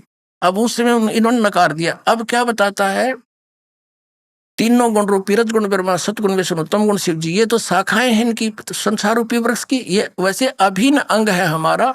तो फिर क्या बताया है 15वें अध्याय के 4थे श्लोक में, तत्वदर्शी संत की प्राप्ति के उपरांत परमेश्वर के उस परम पद की खोज करनी चाहिए जहां जाने के बाद साधक फिर कभी लौट कर वापस नहीं आते संसार में, वो पूर्ण मोक्ष प्राप्त करते हैं। और जिस परमेश्वर से सारे संसार रूपी वृक्ष की प्रवृत्ति विस्तार को प्राप्त हुई है, यानी जिसने सारे ब्रह्मांडों की रचना की है, और मैं भी उसी की शरण हूं, उसके अतिरिक्त कोई साधना किसी की नहीं करनी चाहिए, उसकी भक्ति करो। 18वें अध्याय के 62वें श्लोक में कहा कि अर्जुन तू सर्वभाव से उस परमेश्वर की शरण में जा, उसकी कृपा से तू परम शांति को और सनातन परम धाम यानी उस सतलोक को प्राप्त होगा, तेरा पूर्ण कल्याण होगा। तो पुण्यात्मा अध्यात्म ज्ञान कंप्लीट है, ना ब्रह्मा को ज्ञान, ना विष्णु को, ना शिव को और ना दुर्गा को और ब्रह्म को भी नहीं। वो कहता है उस तत्वदर्शी संतों को पूछो, तो वो तत्वदर्शी संत ये दास है जब पहचाना जाता है। बोलो सतगुरुदेव। अभी आपने सुने संत रामपाल जी महाराज के मंगल प्रवचन। आइए अब सुनते हैं संत रामपाल जी महाराज से नाम दीक्षा लेकर सतभक्ति करके अद्भुत लाभ प्राप्त करने वाले अनुयायी के विचार। सत श्री अकाल जी। सत श्री अकाल सर जी। ਭੈਣ ਜੀ ਤੁਹਾਡਾ ਕੀ ਨਾਮ ਹੈ? ਮੇਰਾ ਜਸਲੀਨ ਦਾਸੀ ਹੈ ਜੀ। ਭੈਣ ਜੀ ਤੁਹਾਡਾ ਪ੍ਰੋਫੈਸ਼ਨਲ ਕੀ ਹੈ? ਸਰ ਮੈਂ ਸਿਕਿਉਰਿਟੀ ਜੌਬ ਕਰਦੀ ਹਾਂ ਸਕੂਲ 'ਚ। ਕੀ ਕੁਆਲੀਫਿਕੇਸ਼ਨ ਹੈ ਮੈਮ? ਸਰ +2 ਹੈ, ਬੇਸਿਕ ਕੰਪਿਊਟਰ। ਤੁਸੀਂ ਕਿੱਥੇ ਦੇ ਰਹਿਣ ਵਾਲੇ ਹੋ? ਸਰ ਪਿੰਡ ਸਿਉਣਾ, ਪਟਿਆਲਾ, ਪੰਜਾਬ। ਭੈਣ ਜੀ ਤੁਸੀਂ ਸੰਤ ਰਾਮਪਾਲ ਜੀ ਮਹਾਰਾਜ ਜੀ ਤੋਂ ਕਿਵੇਂ ਜੁੜੇ? ਸਰ ਮੇਰੇ ਹਸਬੈਂਡ ਪਹਿਲਾਂ ਤਾਂ ਸਾਡੇ ਮਤਲਬ ਕਿ ਸੱਸ ਸਹੁਰਾ ਜੀ ਨੇ ਸਾਨੂੰ ਘਰ ਤੋਂ ਕੱਢਤਾ ਸੀ ਜੀ। ਅਸੀਂ ਪਿੰਡ 'ਚ ਹੀ ਕਿਰਾਏ 'ਤੇ ਕਮਰਾ ਲੈ ਕੇ ਰਹਿ ਰਹੇ ਸੀਗੇ, ਤਾਂ ਸਾਡੇ 'ਤੇ ਗਰੀਬੀ ਬਹੁਤ ਜ਼ਿਆਦਾ ਹੋਣ ਕਰਕੇ, ਕਰਜ਼ਾ ਹੋਣ ਕਰਕੇ ਮੇਰੇ ਹਸਬੈਂਡ ਰਾਤ ਨੂੰ ਸਿਕਿਉਰਿਟੀ ਦੇ ਕੰਮ 'ਚ ਜਾਂਦੇ ਹੁੰਦੇ ਸੀਗੇ, ਮਤਲਬ ਦਿਨ 'ਚ ਦਿਹਾੜੀ 'ਤੇ ਜਾਂਦੇ ਹੁੰਦੇ ਸੀ ਜੀ। ਤਾਂ ਮਤਲਬ ਰਾਤ ਨੂੰ ਇੱਕ ਦਿਨ ਉਹਨਾਂ ਨੇ ਟਾਈਮ ਪਾਸ ਲਈ ਨਾ ਅਖਬਾਰ ਲੱਭ ਰਹੇ ਸੀ ਕਿ ਨਾਈਟ ਦੀ ਡਿਊਟੀ 'ਚ ਟਾਈਮ ਪਾਸ ਹੋ ਜਾਏ, ਨੀਂਦ ਨਾ ਆਵੇ। ਤਾਂ ਉਹਨਾਂ ਨੂੰ ਉੱਥੇ ਇੱਕ ਨਾਲ ਸਿਕਿਉਰਿਟੀ ਵਾਲੇ ਲੱਗੇ ਹੋਏ ਸੀ ਜਿਹੜੇ, ਉਹ ਸੰਤ ਰਾਮਪਾਲ ਜੀ ਦੇ ਸ਼ੀਸ਼ੇ ਸੀਗੇ ਪਹਿਲਾਂ ਤੋਂ ਹੀ। ਤਾਂ ਉਹਨਾਂ ਨੇ ਕਿਹਾ ਕਿ ਤੁਸੀਂ ਕੀ ਲੱਭ ਰਹੇ ਹੋ? ਤਾਂ ਇਹਨਾਂ ਨੇ ਕਿਹਾ ਕਿ ਮੈਂ ਅਖਬਾਰ ਲੱਭ ਰਿਹਾ ਟਾਈਮ ਪਾਸ ਲਈ, ਕਿ ਮੈਨੂੰ ਨੀਂਦ ਨਾ ਆਵੇ ਰਾਤ ਦੀ ਡਿਊਟੀ 'ਚ। ਤਾਂ ਉਹਨਾਂ ਨੇ ਇੱਕ ਪੁਸਤਕ ਦਿੱਤੀ ਸੰਤ ਰਾਮਪਾਲ ਜੀ ਦੀ ਉਹਨਾਂ ਨੂੰ, ਗਿਆਨ ਗੰਗਾ। ਤਾਂ ਉਹਨਾਂ ਨੇ ਨਾਲ ਇਹ ਵੀ ਦੱਸਿਆ ਕਿ ਮੇਰੇ ਫਾਦਰ ਜੀ ਬਿੱਲ ਭਰਨਾ ਚਾਹੁੰਦੇ ਸੀ, ਸਾਡੇ ਤੋਂ ਪੈਸੇ ਨਹੀਂ ਸੀ ਜੁੜ ਰਹੇ। ਤਾਂ ਉਹਨਾਂ ਨੇ ਜਦੋਂ ਬਿੱਲ ਭਰਨ ਗਏ ਤਾਂ ਪਰਮਾਤਮਾ ਦੀ ਦਇਆ ਨਾਲ ਪਹਿਲਾਂ ਹੀ ਬਿੱਲ ਭਰ ਚੁੱਕਿਆ ਗਿਆ ਸੀ ਉਹਨਾਂ ਦਾ। ਤਾਂ ਮੇਰੇ ਭਗਤ ਜੀ ਨੂੰ, ਮੇਰੇ ਹਸਬੈਂਡ ਜੀ ਨੂੰ ਨਾ ਲਾਲਚ ਆ ਗਿਆ ਦਿਲ 'ਚ ਕਿ ਸਾਡੇ 'ਤੇ 1.5-2 ਲੱਖ ਦਾ ਕਰਜ਼ਾ ਸੀ, ਕਿ ਇਹਨਾਂ ਦਾ ਜੋ ਬਿੱਲ ਭਰ ਸਕਦੇ ਨੇ ਕਿ ਸ਼ਾਇਦ ਸਾਡਾ ਵੀ ਕਰਜ਼ਾ ਮਾਫ ਹੋ ਸਕਦਾ ਜੀ। ਸੰਤ ਰਾਮਪਾਲ ਜੀ ਮਹਾਰਾਜ ਜੀ ਤੋਂ ਜੁੜਨ ਤੋਂ ਪਹਿਲਾਂ ਤੁਹਾਡੇ ਘਰ ਦੇ ਕੀ ਹਾਲਾਤ ਸੀਗੇ? ਸਰ ਸਾਡੇ ਘਰ ਦੇ ਹਾਲਾਤ ਮਤਲਬ ਕਿ ਪਰਮਾਤਮਾ ਹੀ ਜਾਣਦੇ ਆ ਜਾਂ ਮੈਂ ਜਾਣਦੀ ਹਾਂ ਭਗਤ ਜੀ, ਮਤਲਬ ਇੰਨੀ ਗਰੀਬੀ ਸੀ ਸਾਡੇ ਘਰ 'ਚ ਮਤਲਬ ਕਿ ਮੈਂ 5 ਰੁਪਏ ਦੇ ਦੁੱਧ ਨੂੰ ਵੀ ਤਰਸਦੀ ਹੁੰਦੀ ਸੀ ਕਿ ਮੈਂ ਬੱਚਿਆਂ ਨੂੰ ਚਾਹ ਪਿਲਾਉਣੀ ਹੁੰਦੀ ਸੀ ਕਿ ਮੈਂ 5 ਰੁਪਏ ਦਾ ਦੁੱਧ ਕਿੱਥੋਂ ਲੈ ਕੇ ਆਵਾਂ ਭਗਤ ਜੀ। ਮਤਲਬ ਕਰਜ਼ਾ ਇੰਨਾ ਸੀ, ਉੱਤੋਂ ਮੇਰੇ ਭਗਤ ਜੀ ਡਰਿੰਕ ਬਹੁਤ ਜ਼ਿਆਦਾ ਕਰਦੇ ਹੁੰਦੇ ਸੀਗੇ, ਬਹੁਤ ਨਸ਼ਾ ਕਰਦੇ ਸੀਗੇ, ਜਰਦਾ ਬਹੁਤ ਜ਼ਿਆਦਾ ਖਾਂਦੇ ਹੁੰਦੇ ਸੀਗੇ। ਮਤਲਬ ਕਰਜ਼ਾ ਹੋਣ ਕਰਕੇ ਅਸੀਂ ਬੱਚਿਆਂ ਨੂੰ ਕੁਝ ਖਿਲਾ ਪਿਲਾ ਵੀ ਨਹੀਂ ਸਕਦੇ ਸੀਗੇ। ਮਤਲਬ ਕਿ ਇੱਕ ਐਵੇਂ ਦਾ ਟਾਈਮ ਦੇਖਿਆ ਮੈਂ ਜਦੋਂ ਮਤਲਬ ਮੈਂ ਬਿਨਾਂ ਤੇਲ ਕੀ ਤੋਂ ਵੀ ਤੜਕਾ ਲਾ ਕੇ ਦੇਖਿਆ ਭਗਤ ਜੀ। ਇੰਨੇ ਮਤਲਬ ਮਾੜੇ ਹਾਲਾਤ ਸੀਗੇ ਸਾਡੇ ਘਰ 'ਚ, ਮਤਲਬ ਕਲੇਸ਼ ਬਹੁਤ ਜ਼ਿਆਦਾ ਰਹਿੰਦਾ ਸੀ, ਮਤਲਬ ਬਹੁਤ ਜ਼ਿਆਦਾ ਗਰੀਬੀ ਸੀ ਜੀ। ਤੇ ਸੰਤ ਰਾਮਪਾਲ ਜੀ ਮਹਾਰਾਜ ਜੀ ਤੋਂ ਤੁਸੀਂ ਕਿੱਦਾਂ ਫਿਰ ਨਾਮ ਲਿਆ, ਤੁਹਾਡੇ ਪਰਿਵਾਰ ਕਿੱਦਾਂ ਜੁੜਿਆ? ਸਰ ਮੇਰੇ ਹਸਬੈਂਡ ਜਿਹੜੇ ਉਹ ਬੁੱਕ ਲੈ ਕੇ ਆਏ ਸੀ ਗਿਆਨ ਗੰਗਾ, ਉਹ ਮਤਲਬ ਕਿ 3 ਦਿਨ ਸਵੇਰੇ ਨਹਾ ਕੇ ਉੱਪਰ ਛੱਤ 'ਤੇ ਬਹਿ ਜਾਂਦੇ ਸੀਗੇ। 3 ਦਿਨ ਉਹਨਾਂ ਨੇ ਲਗਾਤਾਰ ਪੜ੍ਹਦੇ ਰਹੇ, ਤਾਂ ਫਿਰ ਤੀਜੇ ਦਿਨ ਉਹਨਾਂ ਦੀ ਨਾ ਜਰਦੇ ਦੀ ਪੁੜੀ ਕੂੜੇ 'ਚ ਪਈ ਸੀ। ਮੈਂ ਉਹਨਾਂ ਦੀ ਜਰਦੇ ਦੀ ਪੁੜੀ ਚੱਕ ਕੇ ਸਾਈਡ 'ਤੇ ਰੱਖਦੀ। ਮੈਂ ਕਿਹਾ ਥੋੜ੍ਹੀ ਦੇਰ ਬਾਅਦ ਇਹਨਾਂ ਨੇ ਫੇਰ ਮੰਗਣੀ ਹੈ ਕਿ ਇਹ ਜਰਦੇ ਬਿਨਾਂ ਤਾਂ ਰਹਿ ਨਹੀਂ ਸਕਦੇ। ਤਾਂ ਇਹਨਾਂ ਨੇ ਮੈਨੂੰ ਛੱਤ ਤੋਂ ਹੀ ਕਿਹਾ, ਕਹਿੰਦੇ ਕਿ ਇਹਨੂੰ ਕੂੜੇ 'ਚ ਹੀ ਸੁੱਟ ਦੇ, ਕਿ ਇਹਨੂੰ ਕੂੜੇ 'ਚ ਹੀ ਸੁੱਟ ਦੇ, ਕਿ ਹੁਣ ਮੈਂ ਇਹ ਨਹੀਂ ਖਾਣਾ। ਤਾਂ ਮਤਲਬ ਕਿ ਮੇਰੇ ਇੱਕਦਮ ਦਿਮਾਗ ਘੁੰਮਿਆ ਕਿ ਇਹ ਕਿਵੇਂ ਕਹਿ ਸਕਦੇ ਨੇ ਕਿ ਮੈਂ ਜਰਦਾ ਨਹੀਂ ਖਾਣਾ, ਕਿ ਕੁਛ ਤਾਂ ਹੈ ਇਸ 'ਚ ਪੁਸਤਕ ਜਿਹੜੀ ਪੜ੍ਹ ਰਹੇ ਨੇ ਕਿ ਇਹ ਕਹਿੰਦੇ ਨੇ ਕਿ ਮੈਂ ਜਰਦਾ ਨਹੀਂ ਖਾਣਾ। ਤਾਂ ਫਿਰ ਅਸੀਂ ਮਤਲਬ ਭਗਤ ਜੀ ਸ਼ੁਰੂ ਤੋਂ ਹੀ ਮਤਲਬ ਮੈਂ ਗੁਰਦੁਆਰੇ ਵੀ ਜਾਂਦੀ ਸੀ, ਮੰਦਿਰ ਵੀ ਜਾਂਦੀ ਸੀ, ਮਤਲਬ ਵਰਤ ਵੀ ਰੱਖਦੀ ਸੀ। ਹਫਤੇ 'ਚ 3 ਦਿਨ ਤਾਂ ਮੈਂ ਵਰਤ ਰੱਖਦੀ ਹੁੰਦੀ ਸੀ, ਸਾਈਂ ਬਾਬੇ ਦੇ ਵਰਤ ਰੱਖਣੇ। ਤਾਂ ਮੈਂ ਗੁਰੂ ਬਣਾਉਣਾ ਚਾਹੁੰਦੀ ਸੀ ਸਟਾਰਟਿੰਗ ਤੋਂ ਹੀ, ਮਤਲਬ ਮੇਰੇ ਦਿਲ 'ਚ ਸੀਗਾ ਕਿ ਮੈਂ ਰੱਬ ਨੂੰ ਪਾਉਣਾ ਚਾਹੁੰਦੀ ਸੀ ਕਿ ਮੈਂ ਮਰਨ ਤੋਂ ਬਾਅਦ ਜਾਊਂਗੀ ਕਿੱਥੇ। ਕਿ ਮੈਂ ਲਾਲਾਂ ਵਾਲੇ ਪੀਰ ਨੂੰ ਹੀ ਮੰਨਦੀ ਸੀ, ਸਾਡੇ ਪਿੰਡਾਂ 'ਚ ਮਤਲਬ ਲਾਲਾਂ ਵਾਲੇ ਪੀਰ ਨੂੰ ਮੰਨਦੇ ਨੇ, ਗੁੱਗੇ ਪੀਰ ਨੂੰ ਮੰਨਦੇ ਨੇ, ਕਿ ਮੈਂ ਉਹਨਾਂ ਨੂੰ ਹੀ ਮੰਨਦੀ ਸੀ, ਕਿ ਮੈਂ ਸਾਈਂ ਬਾਬੇ ਨੂੰ ਮੰਨਦੀ ਸੀ, ਮੈਂ ਮਾਤਾ ਦੇ ਵਰਤ ਕਰਦੀ ਸੀ, ਕਿ ਮੈਂ ਜਾਊਂਗੀ ਕਿੱਥੇ। ਮਤਲਬ ਮੈਂ ਰੱਬ ਨੂੰ ਪਾਉਣਾ ਚਾਹੁੰਦੀ ਸੀ। ਤਾਂ ਪਰਮਾਤਮਾ ਹੀ ਸ਼ਰਨ 'ਚ ਆ ਕੇ ਜੀ ਮੈਨੂੰ ਪਤਾ ਲੱਗ ਗਿਆ ਕਿ ਰੱਬ ਕੀ ਹੈ, ਤਾਂ ਮੈਨੂੰ ਰੱਬ ਮਿਲ ਗਿਆ ਹੁਣ।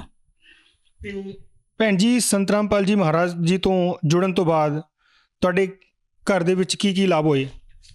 ਹਾਂਜੀ ਭਗਤ ਜੀ, ਸਭ ਤੋਂ ਪਹਿਲਾਂ ਤਾਂ ਪਰਮਾਤਮਾ ਨੇ ਮੈਨੂੰ ਹਫਤੇ ਬਾਅਦ ਹੀ ਮੈਂ ਪਹਿਲਾਂ ਰਿਜ਼ਿਊਮ ਦਿੰਦੀ ਸੀ ਤਾਂ ਮੇਰੀ ਕਿਤੇ ਵੀ ਕੋਈ ਜੌਬ ਨਹੀਂ ਸੀਗੀ, ਮੈਂ ਘਰੇ ਬੈਠੀ ਸੀ। ਤਾਂ ਹਫਤੇ ਬਾਅਦ ਹੀ ਪਰਮਾਤਮਾ ਨੇ ਦਇਆ ਕੀਤੀ, ਤਾਂ ਮੈਨੂੰ ਜਿੱਥੇ ਮੇਰੇ ਰਿਜ਼ਿਊਮ ਦਿੱਤਾ ਹੋਇਆ ਸੀ ਬਿਗ ਬਾਜ਼ਾਰ 'ਚ, ਮੈਨੂੰ ਇੰਟਰਵਿਊ ਲਈ ਬੁਲਾਇਆ। ਤਾਂ ਉਸੇ ਦਿਨ ਮੈਨੂੰ ਸਿਲੈਕਟ ਕਰਕੇ ਪਰਮਾਤਮਾ ਦੀ ਦਇਆ ਨਾਲ ਉੱਥੇ ਮੈਨੂੰ ਜੌਬ ਮਿਲ ਗਈ ਭਗਤ ਜੀ। ਹੋਰ ਕੀ ਲਾਭ ਹੋਏ ਤੁਹਾਨੂੰ? ਹਾਂਜੀ, ਉਸ ਤੋਂ ਬਾਅਦ ਜੀ ਅਸੀਂ ਮਤਲਬ ਕਿ ਪਹਿਲਾਂ ਜਿਵੇਂ ਗਰੀਬੀ ਕਾਰਨ ਮਤਲਬ ਮੈਨੂੰ ਬਹੁਤ ਟੈਨਸ਼ਨ ਰਹਿੰਦੀ ਸੀ ਕਿ ਅਸੀਂ ਦੇਸੀ ਘੀ ਦੀ ਜੋਤ ਕਿਵੇਂ ਲਗਾਵਾਂਗੇ ਜੀ ਘਰ 'ਚ। ਤਾਂ ਇੱਕ ਦਿਨ ਕੀ ਹੋਇਆ ਭਗਤ ਜੀ, ਮੇਰੇ ਭਗਤ ਜੀ ਰਾਤ ਨੂੰ ਡਿਊਟੀ ਤੋਂ ਆਏ, ਤਾਂ ਉਹ ਸੁੱਤੇ ਪਏ ਸੀ, ਆ ਕੇ ਸਾਜਰੇ ਸੋ ਜਾਂਦੇ ਸੀਗੇ। ਮੈਨੇ 8 ਵਜੇ ਮੈਂ ਡਿਊਟੀ 'ਤੇ ਪਹੁੰਚਣਾ ਸੀ, ਉਸ ਤੋਂ ਪਹਿਲਾਂ ਮੈਨੇ ਜੋਤ 'ਚ ਘੀ ਤਾਂ ਪਾ ਲਿਆ। ਤਾਂ ਮੈਂ ਜਦੋਂ ਜੋਤ ਲਾਉਣ ਲੱਗੀ ਤਾਂ ਉਸ 'ਚ ਮਾਚਿਸ 'ਚ ਕੋਈ ਤਿੱਲੀ ਨਹੀਂ ਸੀਗੀ, ਤਾਂ ਮੈਨੇ ਜੋਤ ਨਹੀਂ ਲਗਾਈ ਉਸ ਦਿਨ। ਤਾਂ ਜਦੋਂ ਮੈਂ ਆਟਾ ਗੁੰਨਣ ਲੱਗੀ ਤਾਂ ਆਟਾ ਵੀ ਨਹੀਂ ਸੀਗਾ, ਉਸੇ ਡੰਗ ਦਾ ਆਟਾ ਸੀਗਾ। ਚਲੋ ਮੈਂ ਕਿਹਾ ਕਿ ਜਾਂਦੇ ਹੋਏ ਦੱਸ ਦੂੰਗੀ ਕਿ ਹੁਣ ਰਾਤ ਦੀ ਡਿਊਟੀ ਕਰਕੇ ਆਏ ਆ। ਤਾਂ ਅਸੀਂ ਉਸ ਦਿਨ ਮੈਂ ਡਿਊਟੀ 'ਤੇ ਜਾ ਰਹੀ ਭਗਤ ਜੀ, ਤਾਂ ਥਾਪਰ ਕਾਲਜ ਦੇ ਕੋਲ ਜਾ ਕੇ ਸਾਡੇ ਮੋਟਰਸਾਈਕਲ ਨੂੰ ਰਿਜ਼ਰਵ ਲੱਗਿਆ। ਤਾਂ ਮੇਰੇ ਭਗਤ ਜੀ ਕਹਿੰਦੇ ਕਿ ਲੈ ਮੋਟਰਸਾਈਕਲ ਨੂੰ ਰਿਜ਼ਰਵ ਲੱਗ ਗਿਆ। ਤਾਂ ਮੈਂ ਇਹਨਾਂ ਨੂੰ ਕਿਹਾ ਕਿ ਆਪਾਂ ਤਾਂ ਪੂਰਨ ਪਰਮਾਤਮਾ ਦੀ ਸ਼ਰਨ 'ਚ ਆ ਚੁੱਕੇ ਹਾਂ, ਕਿ ਫਿਰ ਵੀ ਆਪਾਂ ਨੂੰ ਇੰਨੀਆਂ ਤੰਗੀਆਂ ਆ ਰਹੀਆਂ ਨੇ, ਆਪਾਂ ਫਿਰ ਉਵੇਂ ਹੀ ਦੁੱਖ ਕੱਟ ਰਹੇ ਹਾਂ ਕਿ ਅੱਜ ਆਪਣੇ ਜੋਤ ਲਾਉਣ ਲਈ ਮਾਚਿਸ ਵੀ ਨਹੀਂ ਸੀਗੀ ਤੇ ਆਟਾ ਵੀ ਨਹੀਂ ਸੀਗਾ। ਤਾਂ ਕਿ ਹੋਇਆ, ਕਹਿੰਦੇ ਚਲੋ ਬੰਦੀ ਛੋੜ ਦੇ ਸਾਰੇ ਛੱਡੋ, ਕਿ ਆਪੇ ਬੰਦੀ ਛੋੜ ਕਰਨਗੇ। ਤਾਂ ਅਸੀਂ ਇੱਥੋਂ ਭਗਤ ਜੀ ਥਾਪਰ ਤੋਂ ਅਸੀਂ 22 ਨੰਬਰ ਫਾਟਕ 'ਤੇ ਪਹੁੰਚੇ ਹਾਂ। ਤੁਸੀਂ ਯਕੀਨ ਨਹੀਂ ਮੰਨੋਗੇ, ਮਤਲਬ ਮੈਂ ਜਾਣਦੀ, ਮੇਰੇ ਪਰਮਾਤਮਾ ਜਾਣਦੇ ਆ, ਉਸ ਦਿਨ ਸਾਡੀ ਬਾਈਕ ਤੋਂ ਨਾ ਮੂਰਲੇ ਟਾਇਰ ਤੋਂ ਮਤਲਬ ਇਹਨਾਂ ਨੂੰ ਐਂ ਲੱਗਿਆ ਇੱਕਦਮ ਕਿ ਜਿਵੇਂ ਨਾ ਨੋਟ ਹਵਾ ਚੁੜੇ ਆ ਮੂਰਲੇ ਟਾਇਰ ਤੋਂ। ਤਾਂ ਕੀ ਹੋਇਆ, ਇਹਨਾਂ ਨੇ ਇੱਕਦਮ ਬ੍ਰੇਕ ਮਾਰੇ। 7:55 ਦਾ ਟਾਈਮ ਸੀ ਸਵੇਰ ਦਾ। ਤਾਂ ਮੈਂ ਇੱਕਦਮ ਇਹਨਾਂ ਨੂੰ ਕਿਹਾ ਕਿ ਮੈਂ ਲੇਟ ਹੋ ਰਹੀ ਹਾਂ, ਕਿ 8 ਵਜੇ ਮੇਰੀ ਡਿਊਟੀ ਸਟਾਰਟ ਹੈ, ਕਿ ਤੁਸੀਂ ਬਾਈਕ ਕਿਉਂ ਰੋਕੀ ਹੈ। ਤਾਂ ਜਦੋਂ ਮੈਂ ਮੋਟਰਸਾਈਕਲ ਤੋਂ ਉਤਰ ਕੇ ਦੇਖਿਆ ਭਗਤ ਜੀ, ਤਾਂ 100 ਦੇ ਨੋਟ ਨਾ ਹਵਾ ਚ ਉੱਡ ਰਹੇ ਸੀ, ਜਿਵੇਂ ਨੋਟਾਂ ਦਾ ਮੀਂਹ ਪਰਮਾਤਮਾ ਨੇ ਪਾਇਆ ਹੁੰਦਾ। ਤਾਂ ਮਤਲਬ ਮੈਂ ਵੀ 100 ਰੁਪਇਆ ਫੜਿਆ ਜਾ ਕੇ, ਮੇਰੇ ਭਗਤ ਜੀ ਨੇ ਫੜਿਆ, ਪਿੱਛੇ ਸਾਡੇ ਦਿਹਾੜੀ ਵਾਲੇ ਆ ਰਹੇ ਸੀਗੇ 5-6 ਜਣੇ ਸਾਈਕਲ ਤੇ। ਤਾਂ ਉਹਨਾਂ ਨੇ ਵੀ 100 ਦੇ ਨੋਟ ਫੜ ਕੇ ਸਾਨੂੰ ਦਿੱਤੇ। ਉਹਨਾਂ ਨੂੰ ਸਾਰਿਆਂ ਨੂੰ ਲੱਗਿਆ ਕਿ ਇਹਨਾਂ ਦੀ ਜੇਬ 'ਚੋਂ ਪੈਸੇ ਉੜੇ ਆ। ਸਭ ਨੇ ਕਿਹਾ ਕਿ ਤੁਹਾਡੀ ਜੇਬ 'ਚੋਂ ਪੈਸੇ ਉੜੇ ਆ, ਹਾਲਾਂਕਿ ਪਰਮਾਤਮਾ ਨੂੰ ਪਤਾ ਕਿ ਸਾਡੇ ਕੋਲ ਉਸ ਦਿਨ 1 ਵੀ ਰੁਪਇਆ ਨਹੀਂ ਸੀਗਾ। ਤਾਂ ਮਤਲਬ ਸਾਡੇ ਮੂੰਹ 'ਚੋਂ ਵੀ ਐਵੇਂ ਨਹੀਂ ਨਿਕਲਿਆ ਕਿ ਇਹ ਪੈਸੇ ਸਾਡੇ ਨਹੀਂ ਹੈਗੇ। ਤਾਂ ਅਸੀਂ ਉਹ 1000 ਰੁਪਇਆ ਸਾਡੇ ਕੋਲ ਸੀ। ਮੈਂ ਇਹਨਾਂ ਨੂੰ ਕਿਹਾ ਕਿ ਪਹਿਲਾਂ ਤੁਸੀਂ ਨਾ ਜੋਤ ਦਾ ਘੀ ਲੈ ਕੇ ਆਇਓ, ਕਿ ਫਿਰ ਉਹਦਾ ਰਾਸ਼ਨ ਲੈ ਕੇ ਆਇਓ। ਤਾਂ ਪਰਮਾਤਮਾ ਦੀ ਦਇਆ ਨਾਲ ਸਾਨੂੰ 8 ਸਾਲ ਹੋ ਗਏ ਜੀ ਪਰਮਾਤਮਾ ਦੀ ਸ਼ਰਨ 'ਚ ਆਇਆ ਨੂੰ। ਤਾਂ ਹੁਣ ਤੱਕ ਮਤਲਬ ਕਿ ਅਸੀਂ ਉਹ 1000 ਰੁਪਏ ਦਾ ਰਾਸ਼ਨ ਪਵਾਇਆ ਸੀ, ਅੱਜ ਤੱਕ ਮੇਰੇ ਕਦੇ ਵੀ ਰਸੋਈ 'ਚੋਂ ਰਾਸ਼ਨ ਨਹੀਂ ਮੁੱਕਿਆ। ਹੁਣ ਵੀ ਡੱਬੇ ਭਰੇ ਦੇ ਭਰੇ ਪਏ ਨੇ। ਹੁਣ ਸਾਡਾ ਜਿਵੇਂ ਪਹਿਲਾਂ ਮੈਂ ਤਰਸਦੀ ਸੀ, ਮੇਰੇ ਬੱਚੇ ਤਰਸਦੇ ਸੀ, ਹੁਣ ਚਾਹੇ ਮੈਂ ਪੂਰੇ ਮਹੱਲੇ ਨੂੰ ਪਕੌੜੇ ਬਣਾ ਕੇ ਖਿਲਾ ਦੇਵਾਂ, ਜਿਹੜੀ ਚੀਜ਼ ਨੂੰ ਦਿਲ ਕਰਦਾ ਅਸੀਂ ਉਹ ਖਾ ਲੈਂਦੇ ਹਾਂ। ਮਤਲਬ ਕਦੇ ਸੋਚਿਆ ਵੀ ਨਹੀਂ ਸੀ ਕਿ ਪਰਮਾਤਮਾ ਇੰਨੀ ਦਇਆ ਕਰਨਗੇ। ਮਤਲਬ ਜਦ ਕਦੇ ਪਰਮਾਤਮਾ ਅਸੀਂ ਘਰੇ ਕੁਛ ਐਵੇਂ ਦਾ ਬਣਾਉਂਦੇ ਹਾਂ, ਕੁਛ ਖਾਂਦੇ ਹਾਂ, ਤਾਂ ਰੋਣਾ ਆ ਜਾਂਦਾ ਕਿ ਮਾਲਕ ਅਸੀਂ ਇੰਨੇ ਜੋਗੇ ਹੈ ਨਹੀਂ ਸੀਗੇ ਜਿੱਥੇ ਤੱਕ ਤੁਸੀਂ ਪਹੁੰਚਾਤਾ ਪਰਮਾਤਮਾ। ਹੋਰ ਜੀ ਮੇਰੇ ਸੱਸ ਜੁੜੇ ਨੇ ਜੀ, ਉਹ ਮਤਲਬ ਪਹਿਲਾਂ ਬਹੁਤ ਕਲੇਸ਼ ਕਰਦੇ ਹੁੰਦੇ ਸੀ ਮੇਰੇ ਨਾਲ ਕਿ ਤੁਸੀਂ ਪਰਮਾਤਮਾ ਨਾਲ ਕਿਉਂ ਜੋੜੇ ਹੋ, ਇਹਨਾਂ ਦੇ ਤਾਂ ਨਿਯਮ ਨੇ, ਮਤਲਬ ਸਾਡੇ ਜਿਵੇਂ ਘਰ 'ਚ ਸੁੱਖਾਂ ਸਰੀਣੀਆਂ ਦਿੰਦੇ ਨੇ, ਮਤਲਬ ਕਿ ਉਹਨਾਂ ਨੂੰ ਬਹੁਤ ਪ੍ਰੋਬਲਮ ਹੁੰਦੀ ਸੀ ਸਾਡੇ ਤੋਂ। ਉਹ ਸਰਸੇ ਵਾਲੇ ਨਾਲ ਜੁੜੇ ਹੋਏ ਸੀ, ਬਹੁਤ ਕੱਟੜ ਸੀਗੇ ਸਰਸੇ ਵਾਲੇ ਦੇ ਜੀ। ਮਤਲਬ ਕਿ ਉਹਨਾਂ ਨੂੰ ਸਰਸੇ ਵਾਲੇ ਨਾਲ ਜੁੜਨ ਦੇ ਬਾਵਜੂਦ ਵੀ ਉਹ ਰਾਤ ਨੂੰ ਮਤਲਬ ਸੋ ਨਹੀਂ ਸਕਦੇ ਸੀਗੇ, ਸਾਰੀ ਰਾਤ ਮਤਲਬ ਉਹਨਾਂ ਦੀਆਂ ਚੀਕਾਂ ਨਿਕਲਦੀਆਂ ਸੀਗੀਆਂ। ਉਹਨਾਂ ਨੂੰ ਭੂਤ ਪ੍ਰੇਤ ਦੀ ਵਾਦਾ ਹੁੰਦੀ ਸੀ, ਉਹਨਾਂ ਦੀ ਮੰਮੀ ਜੀ ਦੀ ਡੈਥ ਹੋ ਗਈ ਸੀ, ਉਹ ਉਹਨਾਂ ਨੂੰ ਉਹਨਾਂ ਦੇ ਵਿੱਚ ਆ ਕੇ ਰਾਤ ਨੂੰ ਚੀਕਾਂ ਮਾਰ ਦਿੰਦੇ ਸੀਗੇ। ਤਾਂ ਕੀ ਹੋਇਆ, ਇੱਕ ਦਿਨ ਮੈਂ ਪਰਮਾਤਮਾ ਨੂੰ ਹੀ ਬਸ ਅਰਜ਼ ਕਰਦੀ ਸੀ ਕਿ ਪਰਮਾਤਮਾ ਤੁਸੀਂ ਹੀ ਹੋ, ਕਿ ਤੁਸੀਂ ਹੀ ਦੇਖਣਾ। ਅਸੀਂ ਇੱਕ ਦਿਨ ਬੈਠੇ, ਮੈਂ ਪਰਮਾਤਮਾ ਨੂੰ ਬਸ ਐਵੇਂ ਹੀ ਅਸੀਂ ਚਰਚਾ ਕਰ ਰਹੇ ਸੀ ਬੈਠੇ, ਤਾਂ ਮੇਰੇ ਮੰਮੀ ਜੀ ਨੇ, ਮੇਰੀ ਸੱਸ ਨੇ ਮੈਨੂੰ ਕਿਹਾ ਕਿ ਮੈਨੂੰ ਕਦੋਂ ਨਾਮ ਦਵਾ ਰਹੇ ਹੋ ਤੁਸੀਂ। ਤਾਂ ਮਤਲਬ ਸਾਨੂੰ ਬਹੁਤ ਖੁਸ਼ੀ ਹੋਈ ਜੀ। ਅਸੀਂ ਉਦੋਂ ਹੀ ਕਿਹਾ ਕਿ ਅਸੀਂ ਕਦੇ ਦਵਾਣੀ ਹੈ, ਚਲੋ ਹੁਣੀ ਚੱਲੋ। ਤਾਂ ਉਹਨਾਂ ਨੇ ਪਰਮਾਤਮਾ ਦੀ ਸ਼ਰਨ 'ਚ ਆਏ, ਤਾਂ ਉਹਨਾਂ ਦੀ ਭੂਤ ਪ੍ਰੇਤ ਦੀ ਵਾਦਾ ਵੀ ਖਤਮ ਹੋ ਗਈ। ਉਹਨਾਂ ਨੂੰ ਸਾਹ ਦੀ ਪ੍ਰੋਬਲਮ ਹੁੰਦੀ ਸੀ, ਉਹ ਵੀ ਉਹਨਾਂ ਦੀ ਖਤਮ ਹੋ ਗਈ। ਤਾਂ ਉਹਨਾਂ ਨੂੰ ਵੀ ਪਰਮਾਤਮਾ ਨੇ ਬਹੁਤ ਲਾਭ ਦਿੱਤੇ ਨੇ ਜੀ। ਇੱਕ ਦਿਨ ਸਾਡੇ ਅਸੀਂ ਕਿਰਾਏ ਦੇ ਘਰ 'ਚ ਸਤਸੰਗ ਲਗਾ ਕੇ ਅਸੀਂ ਬੱਚਿਆਂ ਨੂੰ ਨੀਚੇ ਮੰਜੇ ਵਿਛਾ ਕੇ ਅਸੀਂ ਵਿਹੜੇ 'ਚ TV ਰੱਖ ਕੇ ਸਾਹਮਣੇ ਬੈੱਡ 'ਤੇ ਅਸੀਂ ਬੱਚਿਆਂ ਨੂੰ ਕਿਹਾ ਕਿ ਤੁਸੀਂ ਸਤਸੰਗ ਸੁਣੋ। ਅਸੀਂ ਡਬਲ ਬੈੱਡ ਦੇ ਮੈਂ ਕੰਬਲ ਧੋਏ ਉਸ ਦਿਨ, ਤਾਂ ਮੈਂ ਛੱਤ 'ਤੇ ਪਾਉਣ ਗਈ ਭਗਤ ਜੀ। ਤਾਂ ਜਦੋਂ ਮੈਂ ਤੀਜਾ ਕੰਬਲ ਡਬਲ ਬੈੱਡ ਦਾ ਪਾਇਆ ਨਾ ਛੱਤ 'ਤੇ, ਉਹ ਜਿਹੜੀ ਆਪਣੇ ਮਤਲਬ ਸਾਡੇ ਬਾਦਰਾ ਕਹਿੰਦੇ ਨੇ ਛੱਤ 'ਤੇ ਉੱਪਰ ਕੀਤਾ ਹੁੰਦਾ ਆ, ਕੰਧ ਕੀਤੀ ਹੁੰਦੀ ਹੈ ਇੱਕ ਤਰ੍ਹਾਂ ਦੀ, ਉਹਦੇ ਨਾਲ ਹੀ ਸਾਡੀ ਤਾਰ ਜੋੜੀ ਹੋਈ ਸੀ ਕੱਪੜਿਆਂ ਵਾਲੀ। ਤਾਂ ਜਦੋਂ ਮੈਂ ਤੀਜਾ ਕੰਬਲ ਪਾਇਆ ਨਾ, ਉਹਦੇ ਭਾਰ ਨਾਲ ਸਾਰੀ ਕੰਧ ਸਾਡੀ ਆ ਕੇ ਮੰਜਿਆਂ 'ਤੇ ਗਿਰ ਗਈ ਜੀ। ਤਾਂ ਉਹ ਮੰਜਿਆਂ ਦੇ ਇੰਨੇ ਭਾਰੀ ਲੋਹੇ ਦੇ ਮੰਜੇ ਟੁੱਟ ਗਏ, ਤਾਂ ਚਾਦਰਾਂ ਟੁੱਟ ਗਈਆਂ, ਮਤਲਬ ਸਾਰੇ ਵਿਹੜੇ ਨੂੰ ਇੰਨਾ ਖੜਕਾ ਹੋਇਆ, ਐਵੇਂ ਲੱਗਿਆ ਜਿਵੇਂ ਇਹਨਾਂ ਦੇ ਸਿਲੰਡਰ ਫਟ ਗਿਆ, ਧੂੰਆਂ ਨਿਕਲ ਗਿਆ। ਤਾਂ ਮਤਲਬ ਸਾਡੇ ਚੀਕਾਂ ਪੈ ਗਈਆਂ। ਮੈਨੂੰ ਲੱਗਿਆ ਕਿ ਮੇਰੇ ਬੱਚੇ ਉੱਤੇ ਸੀ, ਕਿ ਮੇਰੇ ਬੱਚੇ ਤਾਂ ਬਸ ਗਏ ਹੁਣ, ਕਿਉਂਕਿ 16 ਇੱਟਾਂ ਦਾ ਅੱਡਾ ਜੜੁੱਤ ਸੀਗੇ ਜਿਹੜੇ ਅਸੀਂ ਉੱਥੋਂ ਚੱਕੇ ਨੇ ਜੀ। ਤਾਂ ਪਰਮਾਤਮਾ ਨੇ ਮੇਰੇ ਦੋਨੋਂ ਬੱਚਿਆਂ ਨੂੰ ਫੜ ਕੇ ਐਵੇਂ ਪੌੜੀ, ਜਦ ਮੈਂ ਉੱਤੋਂ ਉਤਰੀ ਨਾ ਨੀਚੇ, ਦੋਨੋਂ ਮੇਰੇ ਬੱਚੇ ਪੌੜੀ ਦੇ ਕੋਲ ਖੜੇ ਸੀ। ਮੇਰਾ ਬੇਟਾ ਹੈ ਜੀ, ਮੇਰੇ ਬੇਟੇ ਦਾ ਇੱਥੋਂ ਕੰਨ ਟੁੱਟ ਗਿਆ ਸੀ। ਤਾਂ ਪਰਮਾਤਮਾ ਦੀ ਦਇਆ ਨਾਲ ਆਹ ਦੇਖੋ ਜੀ, ਇਹਨਾਂ ਦਾ ਕੰਨ ਪਰਮਾਤਮਾ ਨੇ ਇੱਥੋਂ ਟੁੱਟ ਗਿਆ ਸੀ। ਆਹ ਦੇਖੋ ਜੀ, ਆਹ ਕੰਨ 2 ਟਾਂਕਿਆਂ ਨਾਲ ਹੀ ਪਰਮਾਤਮਾ ਨੇ ਫੇਰ ਪੂਰਾ ਕਰਤਾ। ਮਤਲਬ ਮੇਰੇ ਦੋਨੋਂ ਬੱਚਿਆਂ ਨੂੰ ਜ਼ਿੰਦਗੀ ਬਖਸ਼ੀ ਪਰਮਾਤਮਾ ਨੇ। ਮੈਨੂੰ ਬਚਪਨ ਤੋਂ ਹੀ ਜੀ ਮੈਨੂੰ ਪਿੱਠ ਦਰਦ ਦੀ ਪ੍ਰੋਬਲਮ ਸੀ, ਜੇ ਮੈਂ ਬਹਿ ਜਾਂਦੀ ਸੀ ਮੈਂ ਉੱਥੇ ਹੀ ਰਹਿ ਜਾਂਦੀ ਸੀ। ਮਤਲਬ ਮੈਨੂੰ ਕੋਈ ਨਾ ਕੋਈ ਖੜਾ ਕਰਦਾ ਸੀਗਾ, ਉਠਾਉਂਦਾ ਸੀਗਾ। ਪਰਮਾਤਮਾ ਦੀ ਦਇਆ ਨਾਲ ਮੇਰੇ ਉਹ ਵੀ ਠੀਕ ਹੋ ਗਿਆ ਜੀ।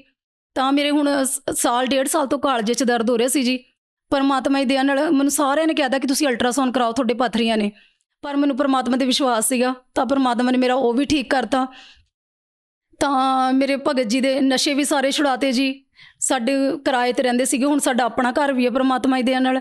ਮਾਲਕ ਨੇ ਬਹੁਤ ਲਾਭ ਦਿੱਤੇ ਨੇ ਜੀ, ਮਤਲਬ ਮੇਰੇ ਤੋਂ ਕਿਹਾ ਨਹੀਂ ਜਾ ਰਿਹਾ ਜੀ, ਇੰਨੇ ਲਾਭ ਪਰਮਾਤਮਾ ਨੇ ਪੈਰ 'ਤੇ ਪਰਮਾਤਮਾ ਨੇ ਲਾਭ ਦਿੱਤੇ ਨੇ ਜੀ। ਤੁਹਾਡੇ ਹਸਬੈਂਡ ਨਸ਼ਾ ਕਰਦੇ ਸੀਗੇ, ਉਹ ਕਿਸ ਤਰ੍ਹਾਂ ਦਾ ਨਸ਼ਾ ਕਰਦੇ ਸੀ ਤੇ ਉਹਨਾਂ ਦਾ ਨਸ਼ਾ ਕਿਸ ਤਰ੍ਹਾਂ ਛੁੱਟਿਆ? ਉਹ ਜੀ ਬਹੁਤ ਜ਼ਿਆਦਾ ਡਰਿੰਕ ਕਰਦੇ ਸੀ, ਮਤਲਬ ਡੇਲੀ ਉਹਨਾਂ ਨੇ ਡਰਿੰਕ ਕਰਨੀ, ਰਾਤ ਨੂੰ ਰੱਜ ਕੇ ਆਉਂਦੇ ਸੀਗੇ ਨਾ। ਤਾਂ ਉਹਦੇ ਨਾਲ ਕਰਕੇ ਮਤਲਬ ਸਾਡੇ ਸਿਰ 'ਤੇ ਕਰਜ਼ਾ ਵੀ ਬਹੁਤ ਚੜਿਆ ਹੋਇਆ ਸੀ, ਹੋਰ ਹੋਈ ਜਾ ਰਿਹਾ ਸੀ। ਉਹ ਜਰਦਾ ਇੰਨਾ ਖਾਂਦੇ ਸੀਗੇ, ਜਰਦੇ ਤੋਂ ਬਿਨਾਂ ਨਹੀਂ ਰਹਿੰਦੇ ਸੀ, ਬੀੜੀਆਂ ਪੀਂਦੇ ਸੀਗੇ। ਪਰਮਾਤਮਾ ਦਾ 3 ਦਿਨ ਉਹਨਾਂ ਨੇ ਗਿਆਨ ਗੰਗਾ ਪੁਸਤਕ ਪੜ੍ਹਨ ਨਾਲ ਉਹਨਾਂ ਨੇ ਬਿਲਕੁਲ ਨਸ਼ਾ ਛੱਡਦਾ। ਹੁਣ 8 ਸਾਲ ਹੋ ਗਏ ਮੇਰੇ ਭਗਤ ਜੀ। ਕਿਸੇ ਨੂੰ ਆਪ ਡਰਿੰਕ ਹੀ ਕਰਨੀ, ਉਹ ਕਿਸੇ ਨੂੰ ਗਲਾਸ ਵੀ ਨਹੀਂ ਦਿੰਦੇ, ਕਿਸੇ ਨੂੰ ਮਾਚਿਸ ਵੀ ਨਹੀਂ ਦਿੰਦੇ ਹੈਗੇ ਬੀੜੀ ਪੀਣ ਲਈ। ਜੀ ਭੈਣ ਜੀ, ਜਿਸ ਤਰ੍ਹਾਂ ਤੁਸੀਂ ਦੱਸਿਆ ਕਿ ਸੰਤ ਰਾਮਪਾਲ ਜੀ ਮਹਾਰਾਜ ਜੀ ਤੋਂ ਨਾਮ ਦੀਕਸ਼ਾ ਲਈ ਤੇ ਤੁਹਾਡੇ ਹਸਬੈਂਡ ਨੇ ਨਸ਼ਾ ਛੱਡਤਾ ਇੱਕ ਸਿਰਫ ਕਿਤਾਬ ਪੜ੍ਹ ਕੇ, ਔਰ ਤੁਹਾਡੇ ਘਰ ਦੇ ਵਿੱਚ ਇੰਨੇ ਲਾਭ ਹੋਏ, ਤੁਸੀਂ ਸਾਡੇ ਦਰਸ਼ਕਾਂ ਨੂੰ ਕੀ ਸੁਨੇਹਾ ਦੇਣਾ ਚਾਹੁੰਦੇ ਹੋ? ਭਗਤ ਜੀ ਮੈਂ ਸੁਨੇਹਾ ਨਹੀਂ ਦੇ ਸਕਦੀ, ਬਸ ਮੈਂ ਤਾਂ ਇੰਨਾ ਹੀ ਕਹਿਣਾ ਚਾਹੁੰਦੀ ਹਾਂ ਕਿ ਪੂਰਨ ਪਰਮਾਤਮਾ ਧਰਤੀ 'ਤੇ ਆਏ ਹੋਏ ਨੇ। ਤੁਸੀਂ ਇੱਕ ਵਾਰ ਇਹਨਾਂ ਦਾ ਗਿਆਨ ਸਮਝ ਗਏ ਜੀ, ਇੱਕ ਵਾਰ ਪਰਮਾਤਮਾ ਦੀ ਸ਼ਰਨ 'ਚ 3-4 ਮਹੀਨੇ ਭਗਤੀ ਕਰੋ ਮਰਿਆਦਾ 'ਚ ਰਹਿ ਕੇ, ਤਾਂ ਪਰਮਾਤਮਾ ਤੁਹਾਨੂੰ ਇੰਨੇ ਲਾਭ ਦੇਣਗੇ ਕਿ ਆਪਾਂ ਉਹਨਾਂ ਨੂੰ ਛੱਡ ਹੀ ਨਹੀਂ ਸਕਦੇ ਦੁਬਾਰਾ। ਸੰਤ ਰਾਮਪਾਲ ਜੀ ਮਹਾਰਾਜ ਤੋਂ ਲੋਕ ਕਿੱਦਾਂ ਜੁੜ ਸਕਦੇ ਆ? ਸਰ ਜਦੋਂ ਕਿਸੇ ਵੀ ਚੈਨਲ 'ਤੇ ਸਤਸੰਗ ਆਉਂਦੀ ਹੈ, ਉਹਦੇ ਵਿੱਚ ਇੱਕ ਪੀਲੀ ਪੱਟੀ ਆਉਂਦੀ ਹੈ ਜੀ, ਉਸ ਦੇ ਉੱਤੇ ਆਸ਼ਰਮ ਦੇ ਨੰਬਰ ਦਿੱਤੇ ਜਾਂਦੇ ਨੇ ਜੀ। ਤਾਂ ਉਸ 'ਤੇ ਆਪਾਂ ਕਾਲ ਕਰਕੇ ਪਰਮਾਤਮਾ ਨਾਲ ਜੁੜ ਸਕਦੇ ਹਾਂ ਜੀ। ਜੀ ਬਹੁਤ ਬਹੁਤ ਧੰਨਵਾਦ ਜੀ। ਸਤਿ ਸ੍ਰੀ ਅਕਾਲ ਜੀ।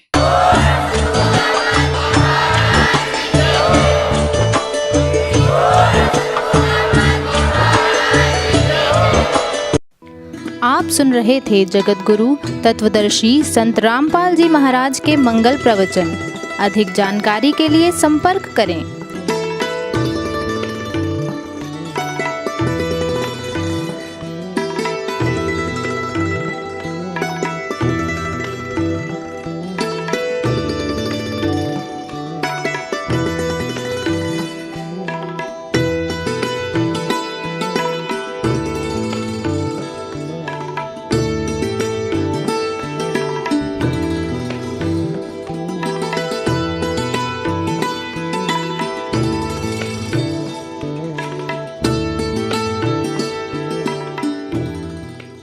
जगत गुरु तत्वदर्शी संत रामपाल जी महाराज जी के पावन सानिध्य में भक्ति की अलख जगाने तथा श्रद्धालुओं को सत्य भक्ति मार्ग का रास्ता दिखाने हेतु कनाडा के लोकप्रिय channel the TV NRI channel पर जगत गुरु तत्वदर्शी संत रामपाल जी महाराज जी के मंगल प्रवचनों का प्रसारण प्रतिदिन सुबह 7:30 बजे से 8:30 बजे तक तथा रात्रि 7:30 बजे से 8:30 बजे तक किया जा रहा है। इस सत्य भक्ति मार्ग को अपनाने के लिए अधिक से अधिक सत्संग प्रसारण देखें। इस सत्संग प्रवचन का सीधा प्रसारण संत रामपाल जी महाराज लाइव सत्संग YouTube चैनल और जगत गुरु संत रामपाल जी महाराज Facebook पेज पर भी देख सकते हैं।